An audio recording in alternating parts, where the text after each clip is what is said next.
Hello hi very good evening all of you. आज के इस वर्कशॉप में आप लोग का बहुत बहुत दिल से स्वागत है। Thank you so much, thank you so much, thank you so much. Lovely lovely. चलिए, आज के इस वर्कशॉप में आप लोग का बहुत बहुत स्वागत है। ये हमारा स्पेशल वर्कशॉप है जो काफी दिनों से हम लोग प्लान कर रहे थे कि स्पेशली अगर फॉरेक्स में है और फॉरेक्स में रह के अगर हमने फंडामेंटल नहीं सीखा तो मतलब फॉरेक्स नहीं सीखा, फॉरेक्स पूरा जो डिपेंडेंसी है फंडामेंटल एनालिसिस पे। Very good evening all of you, very good evening. Fundamental एक ऐसी चीज है फॉरेक्स में कि पूरा मार्केट को मूव जो होता है, मार्केट का जो मूवमेंट होता है पूरा फंडामेंटल के बेसिस पे होता है। स्पेशली अगर हम फॉरेक्स की बात करते हैं, करेंसी ट्रेडिंग की बात कर रहे हैं, and currency trading and commodity also. Commodity का ही पूरा दारोमदार हमने देखा है पास्ट में, काफी सारी न्यूज को हमने एंजॉय किया, देखा है न्यूज की वजह से मार्केट अप एंड डाउन जाता है। फला कंट्री के अंदर ने गोल्ड को परचेस कर लिया, उसने डिक्लाइन कर दिया, उसका रिएक्शन सीधा हमको मार्केट में देखने को मिलता। तो ये न्यूज क्या होती है, इसको कैसे देखे थे? न्यूज जो है सिग्नल की तरह काम करती है। जैसे आप लोग सिग्नल के पीछे भागते हो ना, टेलीग्राम पे काफी सारे लोग सिग्नल को फॉलो करते हैं। सेम चीज अगर आपको आइडेंटिफाई करना आ गया कि एक्चुअली फॉरेक्स फंडामेंटल होता क्या है, फॉरेक्स का फंडामेंटल हर एक न्यूज का एक टाइटल होता है, वो एक सिग्नल होता है और वो आपको पूरा इंडिकेट करता है कि मार्केट का मूवमेंट क्या है और क्या होने वाला है। तो हर एक चीज जो फंडामेंटल से रिलेटेड है, ये फॉरेक्स का वर्कशॉप है। फंडामेंटल इसका वर्कशॉप पार्ट 1 है, इसका पार्ट 2 भी आएगा, क्योंकि इट्स नॉट पॉसिबल कि हम लोग पूरी चीजें एक ही वेबिनार में, एक ही वर्कशॉप में, क्योंकि काफी सारा समय लग सकता है इसको हर एक चीज को डिटेल में एक्सप्लेन करना। जैसे आप लोगों ने देखा है कि शाम को इवनिंग में स्पेशल जब हमारी लाइव होती है तो लोग आके एक एक न्यूज के बारे में थोड़ा थोड़ा ब्यूरो देते हैं। तो ऐसे हमारे पास सैकड़ों न्यूज है, अलग अलग टॉपिक्स है। तो हर टॉपिक को पॉसिबल नहीं है कि इसमें कवर करूं, लेकिन यस, जो इंपॉर्टेंट टॉपिक है, जो इंपॉर्टेंट टूल्स है, जो इंपॉर्टेंट वेबसाइट है, इसको हम आज पूरा कवर करेंगे। मैं और मेरे साथ साथ मेरी खुशनसीबी है कि मेरे जो क्वांटम मेंबर है, जिनको मैंने कैंप में ट्रेन किया था स्पेशली फंडामेंटल के लिए, वो एक पर्टिकुलर एक एक सेगमेंट को आगे एक्सप्लेन करने वाले हैं अपनी लैंग्वेज में, ताकि आपका भी कॉन्फिडेंस लेवल डेवलप हो कि नहीं, सर के अलावा स्टूडेंट भी सीख रहे हैं और सीख चुके हैं फंडामेंटल, और फंडामेंटल को सीखने के लिए कितना समय लगता है ये भी आगे एक्सप्लेन करेंगे वो। और पूरी ये जो वर्कशॉप है, ये कोई मार्केटिंग वर्कशॉप नहीं, ये सिर्फ और सिर्फ एजुकेशनल वर्कशॉप है। इसके थ्रू मैं आप लोगों को एजुकेट करना चाहता हूं कि फॉरेक्स का फंडामेंटल क्या होता है, उसको कैसे देखेंगे। यहाँ पर मैं आपके क्वेश्चन लूंगा, आपसे डिस्कशन करूंगा, तो ये लाइव का मजा लीजिए आप लोग, और बिल्कुल 1.5 घंटा अपने आप को बिल्कुल लॉक कर लीजिए, फिक्स कर लीजिए एक ऐसी जगह पे जहां पे आपके पास डिस्टर्बेंस ना हो, और पेपर और पेन आपके पास होना जरूरी है कि कौन से इंडिकेटर के बारे में बात कर रही है और उस इंडिकेटर को किस तरीके से देखेंगे। एज ए सिग्नल इंडिकेटर कैसे काम करता है, एज ए टिप्स क्या काम करता है, न्यूज आने से पहले हमको कौन सा डेटा देखना है, न्यूज आने के बाद हमको कौन से नंबर देखना है, हर एक चीज जो फंडामेंटल से रिलेटेड है उसके बारे में डिस्कशन करेंगे। मेन फैक्टर्स क्या होते हैं, टूल्स क्या होते हैं, इंफॉर्मेशन क्या होती है, गवर्नमेंट बॉन्ड्स क्या होते हैं, कमोडिटी किसको बोलते हैं, कमोडिटी, सेंट्रल बैंक का डेटा कैसे आता है, सेंट्रल बैंक का डेटा कैसे चेक करेंगे, इन्फ्लेशन क्या होता है, इन्फ्लेशन डिक्लाइन क्या होता है, इकोनॉमिक साइकिल्स क्या होती है, इकोनॉमिक इंडिकेटर्स क्या होते हैं, जीडीपी क्या होती है, सीपीआई क्या होता है, इंडस्ट्रियल प्रोडक्शन क्या होता है, करंट अकाउंट क्या होता है, हर एक अनएम्प्लॉयमेंट क्या होता है, कंज्यूमर को कॉन्फिडेंस क्या होता है, टूल्स क्या होता है, रिसर्च एनालिसिस किस तरह से की जा सकती है। तो हर एक चीज जो कि फंडामेंटल से रिलेटेड है, हम उसके बारे में डिस्कशन करने वाले हैं आज। बढ़ते हैं हम लोग एक फंडामेंटल एनालिसिस तरफ। फंडामेंटल एनालिसिस क्या होती है उसको देखते हैं। पहले आपने जनरली देखा होगा कि वेबसाइट है जो कि हम लोग फॉरेक्स फैक्ट्री के नाम से ना, फॉरेक्स फैक्ट्री में ये न्यूज दिखती है हमको। फॉरेक्स फैक्ट्री में हम जाते हैं तो फॉरेक्स फैक्ट्री पे हमको एक टॉपिक देते हैं, टाइम दिखता है, करेंसी का नाम दिखता है हमको, करेंसी के नाम के सामने में एक टॉपिक दिखता है, ये टॉपिक हमारा सिग्नल है। टॉपिक के बाद में आपको फोल्डर दिखता है, फोल्डर के बाद में आपको दिखा प्रीवियस में क्या आया, फोरकास्ट क्या है, एक्चुअल क्या है। आज आपका पूरा का पूरा सेगमेंट, पूरा पूरा फंडामेंटल कोशिश ये रहेगी क्लियर कर दें, ताकि कल के बाद से अगर आप डेफिनेटली इसमें आपको मेहनत करने की जरूरत पड़ेगी, तो कल के बाद से आपको फंडामेंटल देखने का तरीका चेंज हो जाएगा। आपके जो ट्रेड है वो फंडामेंटल के बेस पे जाएंगे। ठीक है, तो आपने देखा कि टी एक चार्ट पे लाके आपको पूरा टी बता देता हूँ रोज लाइव में आके। हर एक चीज जो फॉरेक्स से रिलेटेड है गौर से सुनिएगा, बहुत सिर्फ इंपॉर्टेंट जो टॉपिक है वो हम लोग कवर करने वाले हैं टीम के साथ में। जैसे कि आपने देखा कि न्यूजीलैंड है, न्यूजीलैंड के सामने एक फोल्डर दिया बिजनेस सर्विस इंडेक्स। अब आपको ये समझना है कि बिजनेस सर्विस इंडेक्स क्या है, इसका इंपैक्ट क्या हो सकता है। इसकी पास्ट की न्यूज नेगेटिव थी, फोरकास्ट इसका कुछ और है और एक्चुअल में कुछ और है। इस डेटा को समझना, मैं थोड़ा सा कल पे चले जाता हूँ क्योंकि पुराना डेटा आ चुका है हमारे पास में।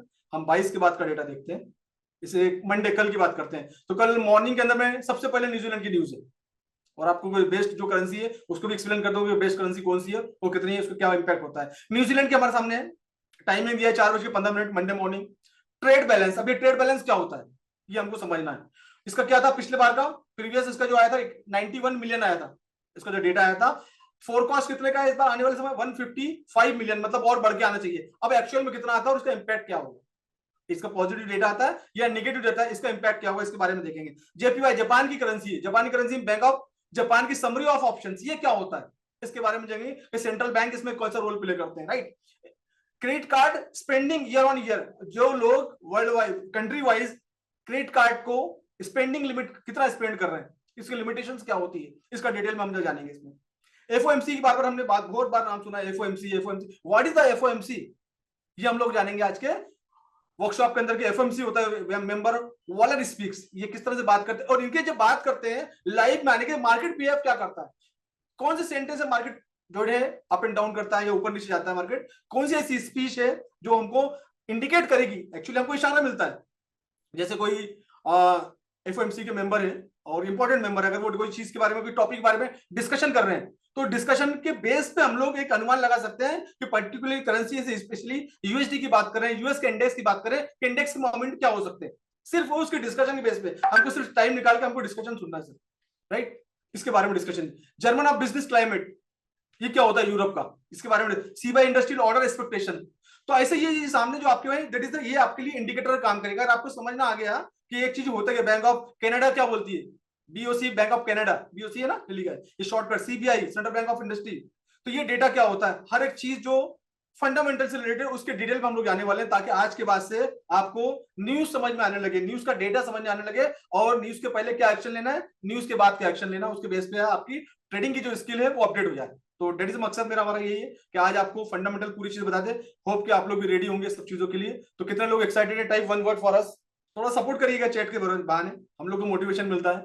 जो टीम है काफी मेहनत कर रही है, काफी मेहनत करके आपके सामने डेटा जमा करके लेकर आए हैं, जो आपके पर्सनल प्रेजेंटेशन में आपको एक्सप्लेन करने वाले हैं। तो आप लोगों से एक ही गुजारिश रहेगी कि थोड़ा सा हमारा टीम का, स्पेशली मुझे तो आदत है, मैं तो हैबिचुअल हूँ आप लोगों के साथ बात करने के लिए, बट ये स्पेशली जो बच्चों को ट्रेन किया है मैंने और जो फंडामेंटल बहुत अच्छा काम कर रहे हैं, इनको अप्रिशिएट करिएगा। All are interested, very much interested. तो स्टार्ट करेंगे। हमारे पास जो फंडामेंटल की टीम है हमारी, गौस जो मेरे काफी साल से मेरे स्टूडेंट्स रहे हैं और अभी साथ में ही है, नागपुर में मेरे ऑफिस के पास ही है। नील जो अभी कैंप में ट्रेन होके गए, पप्पू बंगाल से, पश्चिम बंगाल कोलकाता से, नील जो है बिहार से, राम अवतार राजस्थान से, एंड गौस कर्नाटक से। तो ये टीम है आज की फंडामेंटल टीम, और मुझे सबसे ज्यादा प्राउड फील हो रहा है कि ये एक एक न्यूज का इन्होंने अपना टारगेट लिया है और एक एक न्यूज को डिटेल में एक्सप्लेन करने वाले हैं। तो हम स्टार्ट करेंगे, स्टार्टिंग विद नील। हम नील को लेकर आएंगे और नील से स्टार्ट करेंगे। जी आप लोग का बहुत बहुत स्वागत है। आप हिंदुस्तान से अलग अलग जगहों से जुड़े हुए हैं, डेफिनेटली काफी सारे लोगों ने ज्वाइन किया हुआ है। कोई जयपुर से है, कोई जहां जहां से भी आप लोगों का दिल से स्वागत है कि आपने रात में टाइम लगा, आपका डेडिकेशन।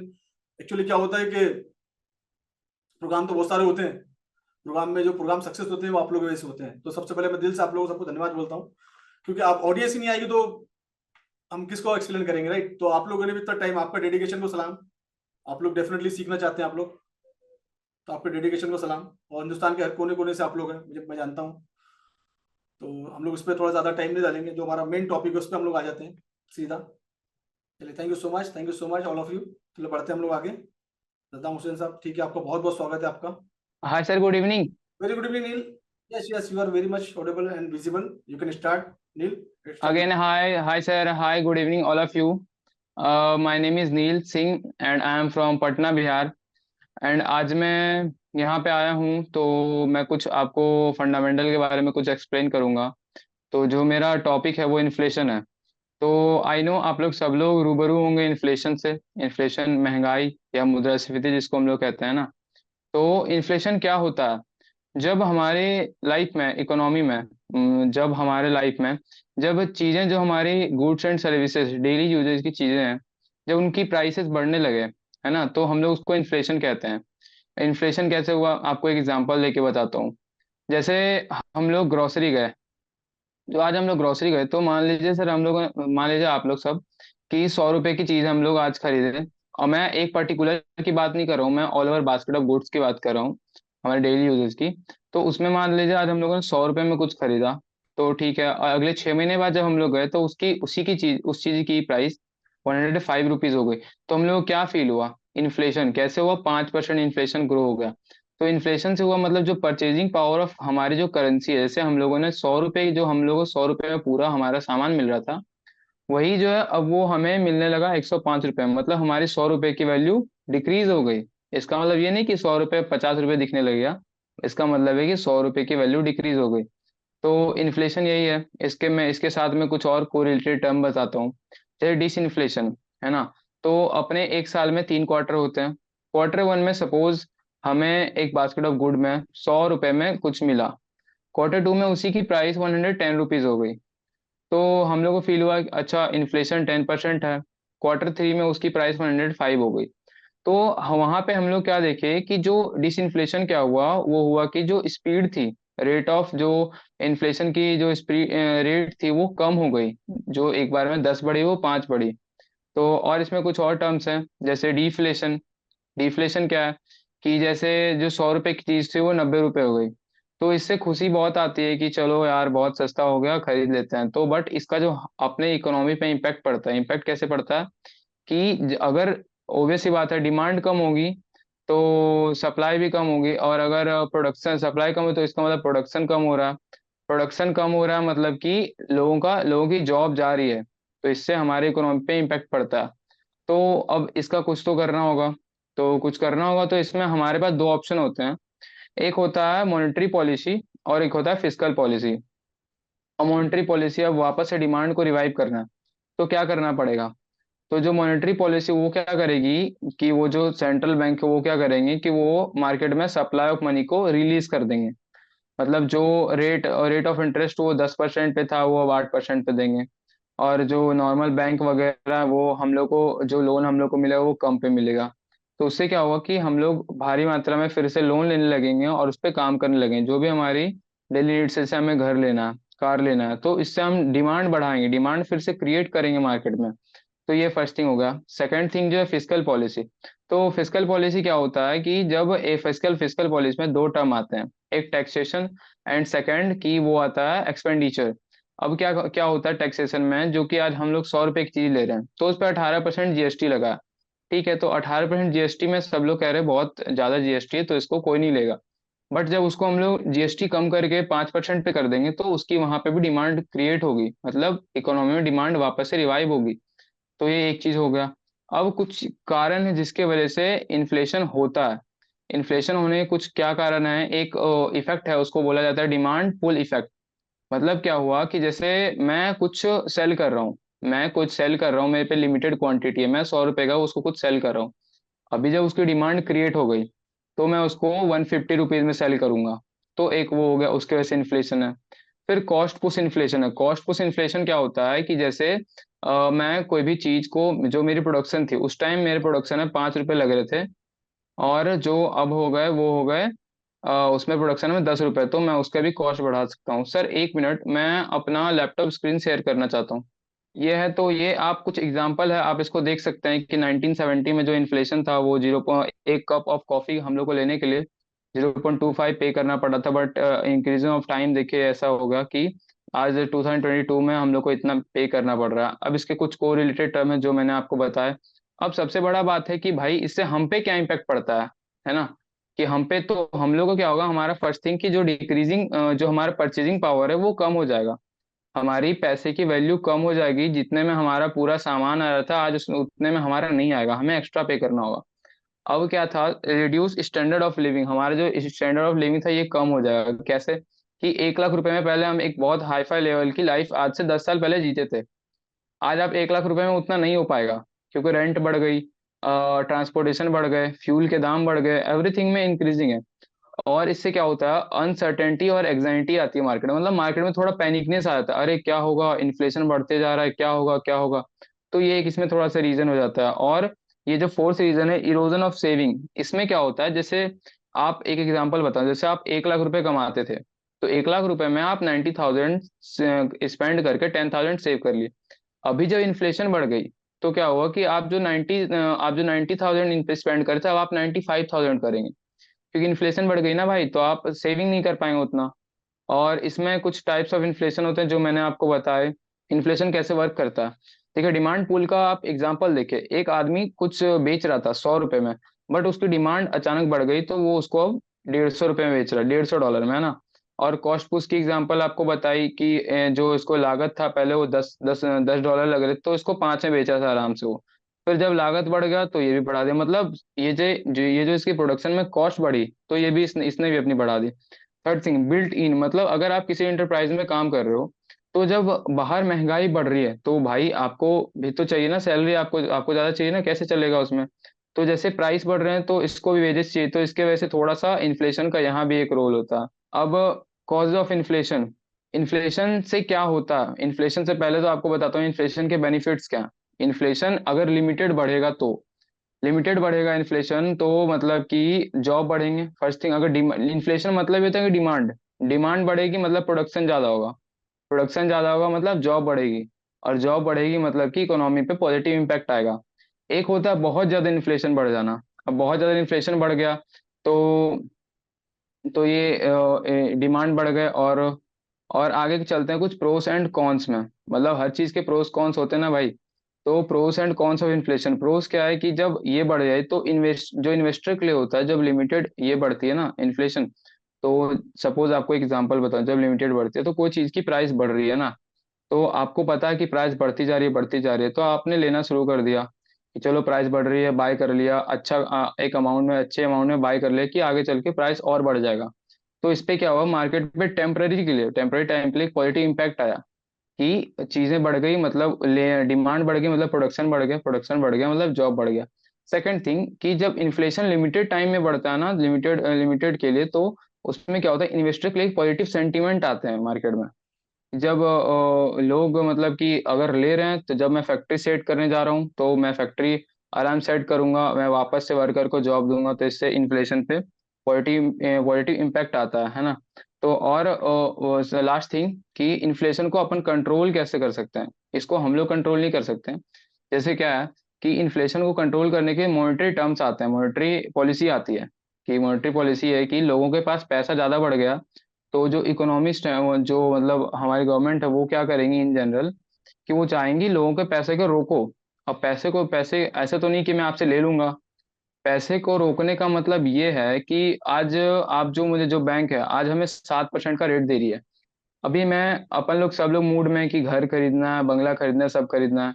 अभी जब वो, उनको जब रोकना है, डिमांड रोकना है, इन्फ्लेशन कम करना है मार्केट में, तो वो क्या करेंगी कि वो रेट बढ़ा देंगी। वो बोलेगी कि चलो आप लोगों का बहुत हो गया, अब आप लोगों ने कार घर खरीद लिया, अब हम रेट बढ़ा देंगे। तो इससे हम लोग इन्फ्लेशन को कंट्रोल कर सकते हैं। एंड ये, और इसका जो हमारे इकोनॉमी पे इम्पैक्ट, ये कुछ यही खास इम्पैक्ट पड़ता है कि जैसे जो हमारी रेट है, इंटरेस्ट रेट अगर वो बढ़ेगी तो कोई भी लोन नहीं ले पाएगा, है ना। तो ये भी इन्फ्लेशन का एक मेन रीजन है। तो इन्फ्लेशन बता दे कि रिफ्लेशन कैसे करते हैं, कैसे वापस से इकोनॉमी को रिवाइव करना है। तो जब इन्फ्लेशन बढ़ेगी, इसका मतलब डिमांड बढ़ेगा, डिमांड मतलब जॉब, तो ये अपने पॉजिटिव, इस पे पॉजिटिव इम्पैक्ट भी आता है। और इन्फ्लेशन बहुत कम भी बहुत अच्छी बात नहीं है, क्योंकि अगर इन्फ्लेशन बहुत कम हो जाएगी तो उससे क्या होगा कि जो जॉब है वो मतलब जो प्रोडक्शन, डिमांड कम, इन्फ्लेशन कम मतलब डिमांड कम, डिमांड कम मतलब कि जो प्रोडक्शन है वो सब कम होगा, प्रोडक्शन कम मतलब कि जॉबलेसनेस बहुत बढ़ जाएगी। जब जॉबलेसनेस बढ़ जाएगी तो इसका मतलब कि हमारे इकोनॉमी पे हाई इम्पैक्ट पड़ेगा। तो अगर इसको हम लोग अपने मार्केट से अगर देखें तो मैं आपको कुछ लास्ट का कुछ डेटा दिखाना चाहता हूँ। ये देखिए, लास्ट ईयर मई में जो इन्फ्लेशन था वो 4.1% था। तो उसके बाद फिर, और अभी रिसेंट अगर देखें तो मार्च 2024 से इन्फ्लेशन कंटिन्यू 0.1% डाउन होते जा रहा है। तो इसका मतलब है कि अगर इन्फ्लेशन डाउन हो रहा है मतलब जॉबलेस क्लेम ज्यादा हो रहे हैं, जॉब लोग ज्यादा क्लेम कर रहे हैं, मतलब नौकरियां उनको नहीं मिल रही क्योंकि प्रोडक्शन नहीं हो रहा। जिसके वजह से ये यूएस का है, तो आप देख पा रहे हैं लास्ट कुछ दिन से कि यूएस पे बैड इम्पैक्ट पड़ रहा है। सब लोग कह रहा है यूएस रिसेशन पीरियड में है। अब रिसेशन क्या हुआ, मतलब कि यूएस अपने आप को रिवाइव करने की कोशिश कर रहा है, इन्फ्लेशन कम कर रहा है, जो उसका टारगेट है फेड का 2% का टारगेट है, तो वो कम करने की कोशिश कर रहा है। वहां पे जब आएगा, अब जैसे 2% टारगेट अचीव हो गया तो क्या हुआ कि हमारे मार्केट में प्रोडक्शन कम हो गया, डिमांड कम हो गया और जॉब कम हो गए। तो अब क्या करना है, जब वहां पे वो रेट, जब जो हमारी बात हो रही है, जो लोग मार्केट में हैं, जो रेट कट होने की बात हो रही है कि रेट कट होगा 0.25% से, तो जब 0.25% से रेट कट हो जाएगा तो इसका मतलब है कि मार्केट में इन्वेस्टर आएंगे। इन्वेस्टर आएंगे मतलब वो लोन लेंगे और वो डिमांड को बढ़ाएंगे, डिमांड बढ़ेगी, उससे वापस से इकोनॉमी रिवाइव होगी। डिमांड बढ़ेगी मतलब प्रोडक्शन बढ़ेगा, प्रोडक्शन बढ़ेगा मतलब जॉब होगी। तो एक जो इन्फ्लेशन टारगेट होता है वो जो 2% से 6% के बीच का एक अच्छा होता है, जिसको हम लोग अच्छा माना जाता है। बाकी अगर उससे नीचे है तो भी इकोनॉमी के लिए बैड है, और उससे ऊपर है तो भी इकोनॉमी के लिए बैड है, बाकी बीच में। और एट द एंड मैं आपसे ये बोलूंगा, ये तो अभी मैं, ये मैं ज्यादा कुछ दिन से नहीं कर रहा हूँ, मैं बस 3 वीक से कर रहा हूँ। 3 वीक से इस लेवल पे कंट्रोल है मार्केट पे कि मतलब किधर भी जाए मार्केट, मतलब देखो, आप टीए सीख लिए, तो टीए में तो आपको तभी तक पता है ना जब तक कि आपका ऑर्डर ब्लॉक पे आ रहा है या फिर सपोर्ट रेजिस्टेंस पे आ रहा है। कुछ इंटरनल न्यूज जो आती है, जैसे कल मार्केट क्या हुआ, सडन मार्केट सुबह में था, सुबह में 28:30 पे था, वो सडन $40 का मूवमेंट ले लिया। क्यों लिया ये किसी को नहीं पता चला, किसी का टीए काम नहीं किया, बट इसके पीछे जो रीजन था वो सेंट्रल बैंक था। तो ये सब आपको कब पता चलेगा, आपको इसमें टाइम इन्वेस्ट करना पड़ेगा। ये 3 वीक का मैंने टाइम इन्वेस्ट करके इस लेवल पे बता पा रहा हूँ। अगर आप इसमें 3 महीने इन्वेस्ट करेंगे तो आप बेस्ट टू द बेस्ट हो जाएंगे। मार्केट पूरा पूरा फंडामेंटल पे डेली कुछ ना कुछ न्यूज रहता है इसमें। आप इजी, अगर न्यूज का डेटा आपको पता चलेगा तो आप पहले से प्रिडिक्शन कर सकते हैं और आप उस पर अच्छे लेवल पे काम कर सकते हैं। और मैं इसे इसके आगे यही बोलना चाहूंगा कि अगर आप चाहते हैं कि आपको रियल फ्रीडम मिले, तो आपको एजुकेशन लेना पड़ेगा, एजुकेशन पे काम करना पड़ेगा। चाहे वो टीए हो या एफए हो, आपको हर हर लॉ डिग्री करने में आपको टाइम लगता है, तो आपको इसको भी टाइम देना पड़ेगा। आप कम से कम 6 महीने 1 साल डेडिकेटेडली दे के देखिए। कुछ रिजल्ट नहीं आता फिर बताइएगा, लेकिन आप इसको टाइम दे के देखिए, एफए को, टीए को, and all everything. Thank you so much sir. बहुत अच्छी बात है। दैट्स ग्रेट कि एक कैंप में 1 महीना उसके बाद आपने आपको तैयार किया। मतलब एफए के लिए आदमी 1 डेढ़ महीने में 2 महीने में अगर मेहनत करे डेली डेडिकेशन के साथ, तो एफए हमको सीखा जा सकता है। अब बात हो रही है इन्फ्लेशन की, बात किया नील ने।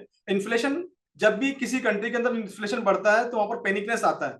जब पैनिकनेस आता है तो क्या होता है कि सेंटीमेंट जो बन जाते हैं पर्टिकुलर करेंसी को लेके, एक शॉर्ट टर्म के लिए नेगेटिव सेंटीमेंट आ जाते हैं। जब नेगेटिव सेंटीमेंट आ जाते हैं तो अप डाउन, मार्केट क्या है हमेशा एक जैसा नहीं चलता, अप डाउन, और स्पेशली करेंसी मार्केट में फ्लक्चुएशन रहता है। तो टाइम बिंग रहता है, कभी आप कभी ज्यादा, इस हफ्ते की न्यूज आ गई मार्केट डाउन चले गया, अगले हफ्ते की न्यूज आ गई मार्केट ऊपर चले गया। अब इन्फ्लेशन का जो डेटा आता है उसके बारे में डिस्कशन करेंगे, उसके डेटे को हम लोग कैसे देखें।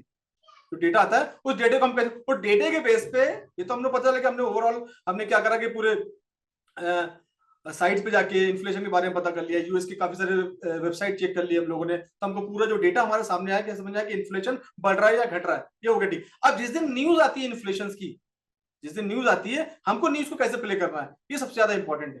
तो ये नील से पूछेंगे कि नील क्या करना चाहिए उस टाइम पे, नील ही बताएगा हमको अभी। आप उसको कंक्लूड करो कि जब न्यूज का डेटा आता है ना, जो भी इन्फ्लेशन ओके। आता है, पास्ट का डेटा है, फोरकास्ट का डेटा आता है, एक्चुअल का डेटा आता है, उसको न्यूज पे एंड ऑफ द डे हमको क्या करना है, फंडामेंटल की न्यूज देख के हमको ट्रेड करना है। हम एक्शन कैसे लेंगे, ये sir, how will take action, right. Action जैसे कि मैं आपको फॉरेक्स फैक्ट्री पे बताऊंगा। बिल्कुल। 1 मिनट। तो जैसे हम लोग इसको देख रहे हैं कि जैसे ये एक न्यूज़ है अनएम्प्लॉयमेंट क्लेम्स की। तो अनएम्प्लॉयमेंट क्लेम्स की जो न्यूज़ है, पास्ट में ये लास्ट टाइम ये 238 क्लेम्स हुआ था। इसका मतलब क्या है, जैसे मैं आपको अभी बताया, आपको मैं एक सेम चीज़ अभी बताया कि 1 मिनट, आपको मैं अभी एक चीज़ बताया कि जैसे इन्फ्लेशन 0.1% से कंटिन्यू घटता जा रहा है ना, लास्ट मंथ भी इन्फ्लेशन घटा था, तो इसका मतलब क्या है, जॉबलेसनेस क्लेम होगी ज़्यादा, जो डिमांड कम हो गई, प्रोडक्शन कम हो गई, मतलब जॉब बढ़ रही है, जॉब घट रही है। तो आप देखो जैसे ये लास्ट टाइम का डेटा ये आया कि 238,000 लोगों ने क्लेम किया जॉबलेस, है ना। तो इसका मतलब है कि अगर लास्ट टाइम का डेटा अगर 238 से फिर से ज्यादा आता है, इसका मतलब है कि ये हमारे ये जो इंडेक्स है इसके लिए बैड है, बैड इम्पैक्ट है, क्योंकि पहले लोग 2,38,000 लोगों ने क्लेम किया, इस बार भी लोग ज्यादा क्लेम करेंगे। उसका रीजन तो आपको साफ साफ दिख रहा है कि इन्फ्लेशन घटता जा रहा है, इन्फ्लेशन घट रहा है मतलब जॉबलेस क्लेम ज्यादा होंगे। तो जैसे ये साफ साफ दिख रहा है इन्फ्लेशन कि अनएम्प्लॉयमेंट क्लेम्स ज्यादा हो रहे हैं, तो इन क्लेम्स ज्यादा होंगे, इसका मतलब कि हमारे डॉलर पे इम्पैक्ट पड़ेगा, डाउन इम्पैक्ट, क्योंकि जब लोगों के पास जॉब ही नहीं रहेगी तो लोगों का जो कॉस्ट ऑफ लिविंग है वो तो खराब हो जाएगा ना भाई। वो तो उनके साथ तो बहुत सारी दिक्कतें हो जाएगी, तो वो सब थोड़ा सा सीन रहता है। तो आप इसमें इसमें कैसे प्ले कर सकते हैं, जैसे आपको डेटा मिल गया कि अच्छा ऐसा ऐसा है, आपके माइंड में आ गया कि अच्छा इन्फ्लेशन कंटिन्यू घट रहा है, मतलब चांसेस इसके ज़्यादा होने के। तो जब जैसे ही आपको यहाँ पे डेटा रिफ्लेक्ट किया कम या ज़्यादा, इस ये कुछ और फैक्टर पे डिपेंड करता है। मैं आपको इन्फ्लेशन एक छोटा सा बता रहा हूँ, एक इन्फ्लेशन का फैक्टर है, तो इस पे जैसे डेटा रिफ्लेक्ट किया तो अगर इससे ज़्यादा आ रहा है, इसका मतलब कि हमारे इंडेक्स के लिए वो निगेटिव होगा। मतलब पॉजिटिव किसके लिए होगा, गोल्ड के लिए। तो हम लोग उसमें उस तरह के उस टाइम पे उस तरह से एक्शन ले सकते हैं। Yes sir. Okay, thank you so much. This is Neel, this is my students, quantum member, already cab में भी थे। Thank you so much Neel, and all of you please appreciate him. He is just 18 year old, ये सिर्फ 18 साल का बच्चा है। And इसका डेडिकेशन देखिए इसका सीखने का। तो प्लीज एक word for Neel, thank you so much. इसको मैं थोड़ा सा और कंक्लूड करता हूँ इसको, इसी टॉपिक को। जैसे अनएम्प्लॉयमेंट क्लेम के बारे में, एंड ऑफ द डे हमको क्या करना है, हमको डेटा से मतलब है, हम डेटा जब जमा करते हैं उसके बाद में जब इसका रिजल्ट आता है उसके बाद हमको ट्रेड करना है। एक्चुअली हमको करना ट्रेड है, फंडामेंटल क्यों सीखते हैं, हमको करना ट्रेड है। अभी डेटा आपके सामने आ गया कि इसका जो है लास्ट जो डेटा आया था 238 के, मतलब के मतलब 1000, 2,38,000 का डेटा हमारे पास था अभी लास्ट में। अब फोरकास्ट क्या किया है 240 का, मतलब डेटा जो है अनएम्प्लॉयमेंट का जो क्लेम है वो बढ़ सकता है। अनएम्प्लॉयमेंट का अगर क्लेम बढ़ सकता है तो that is the negative news आ जाएगी। अब यहाँ हो सकता है 240 जगह अगर 238 आ गया तो सेम डेटा आ गया, तो ये जो न्यूज होगी ये इंडेक्स के लिए बराबर न्यूज होगी, तो that is the positive news. या 237 आ जाता है, that is the positive news. तो जैसे बढ़ के आएगा तो इंडेक्स के लिए नेगेटिव न्यूज होगी, देन उसके अगेंस्ट में क्या प्ले कर रहा है, गोल्ड। जब गोल्ड प्ले कर रहा है तो डेफिनेटली गोल्ड के लिए पॉजिटिव न्यूज होगी। तो न्यूज आने के बाद टाइम के बाद 6 बजे के बाद ये डेटा यहाँ पर रिफ्लेक्ट हो जाता है। इसको एक बार रिफ्रेश करना पड़ेगा आप लोग को। जैसे 6 बजते हैं, 6 बज के फ्यू सेकंड होते हैं तो यहाँ पर डेटा रिफ्लेक्ट कर देता है। तो जैसे आप इसको वेबसाइट को अपना रिफ्रेश करोगे तो यहाँ पर डेटा आपके सामने आ जाएगा। डेटा अगर आपके सामने जैसे यहाँ पर दिया है, अब हमको क्या करना है, अभी आपको इसमें क्या करना है, जैसे आपके सामने पास्ट का डेटा है, कब का डेटा है, ये मई का डेटा है, जून का डेटा है। 20 जून को ये न्यूज आई थी जहां पर आपका जो इन्होंने उसका पहले का जो 243 2,43,000 का डेटा आया था, उसके बाद इन्होंने फोरकास्ट कितना किया 235 का किया था, अब आया कितना यहाँ पर 238। अब ये डेटा इस दिन क्या हुआ था, इस दिन यानी जून की दिन की बात है, शाम को 6 बजे 20 जून की बात। अब 20 जून को देखेंगे हम लोग, आपको चेक कैसे करना है 20 जून को। अब अभी शोर हो जाएंगे इस न्यूज को लेके, ये चीज तो आपको मैं अभी सिखा दूंगा। ये गए हम ट्रेडिंग व्यू पे, ट्रेडिंग व्यू पे गए हम लोग। ये आपके सामने गोल्ड का चार्ट आ गया, आपके पास में एक बटन है ऑल्ट प्लस जी। ऑल्ट प्लस जी जैसे दबाएंगे तो आपके सामने एक शॉर्टकट की आ जाती है आपके सामने। अब इस शॉर्टकट की से आप क्या करेंगे कि फॉरेक्स फैक्ट्री की न्यूज कब, इसके पहले की न्यूज कब आई थी, अभी जो न्यूज आने वाली है 27 जून को आने वाली है। यानी ये वीक, ये अनएम्प्लॉयमेंट क्लेम की जो न्यूज आती है हर वीक आती है, हर वीक आती है। तो ये 20 जून को आई थी, शाम को 6 बजे की न्यूज है, 20 जून की लास्ट न्यूज। अब हम देखेंगे 20 जून को क्या हुआ था, तो हम यहाँ पर जाएंगे और यहाँ पर जाने के बाद हम देखेंगे 20 जून, और 20 जून को शाम को 6 बजे, तो खैर नजदीक है तो तुरंत आपको मिल जाएगा। अब देखेंगे 6 बजे 20 जून को क्या हुआ था मार्केट में। तो ये कैंडल है, अभी देखिए ये वाली मैंने टाइम फ्रेम क्या लिया, 1 घंटे का टाइम, मैं इसको 15 मिनट कर देता हूँ, थोड़ा सा देखने में आपको आसानी हो जाएगी। तो ये आपके आगे 20 जून और ये शाम की 6 बजे की न्यूज, ये 6 बजे की कैंडल है एग्जैक्टली। जैसी न्यूज आई, न्यूज के बाद में ये कैंडल बनी माइनस प्लस, उसके बाद मार्केट यहाँ से ऊपर गया है ना, ऊपर गया। और कितना ऊपर गया ये 2336 से मार्केट गया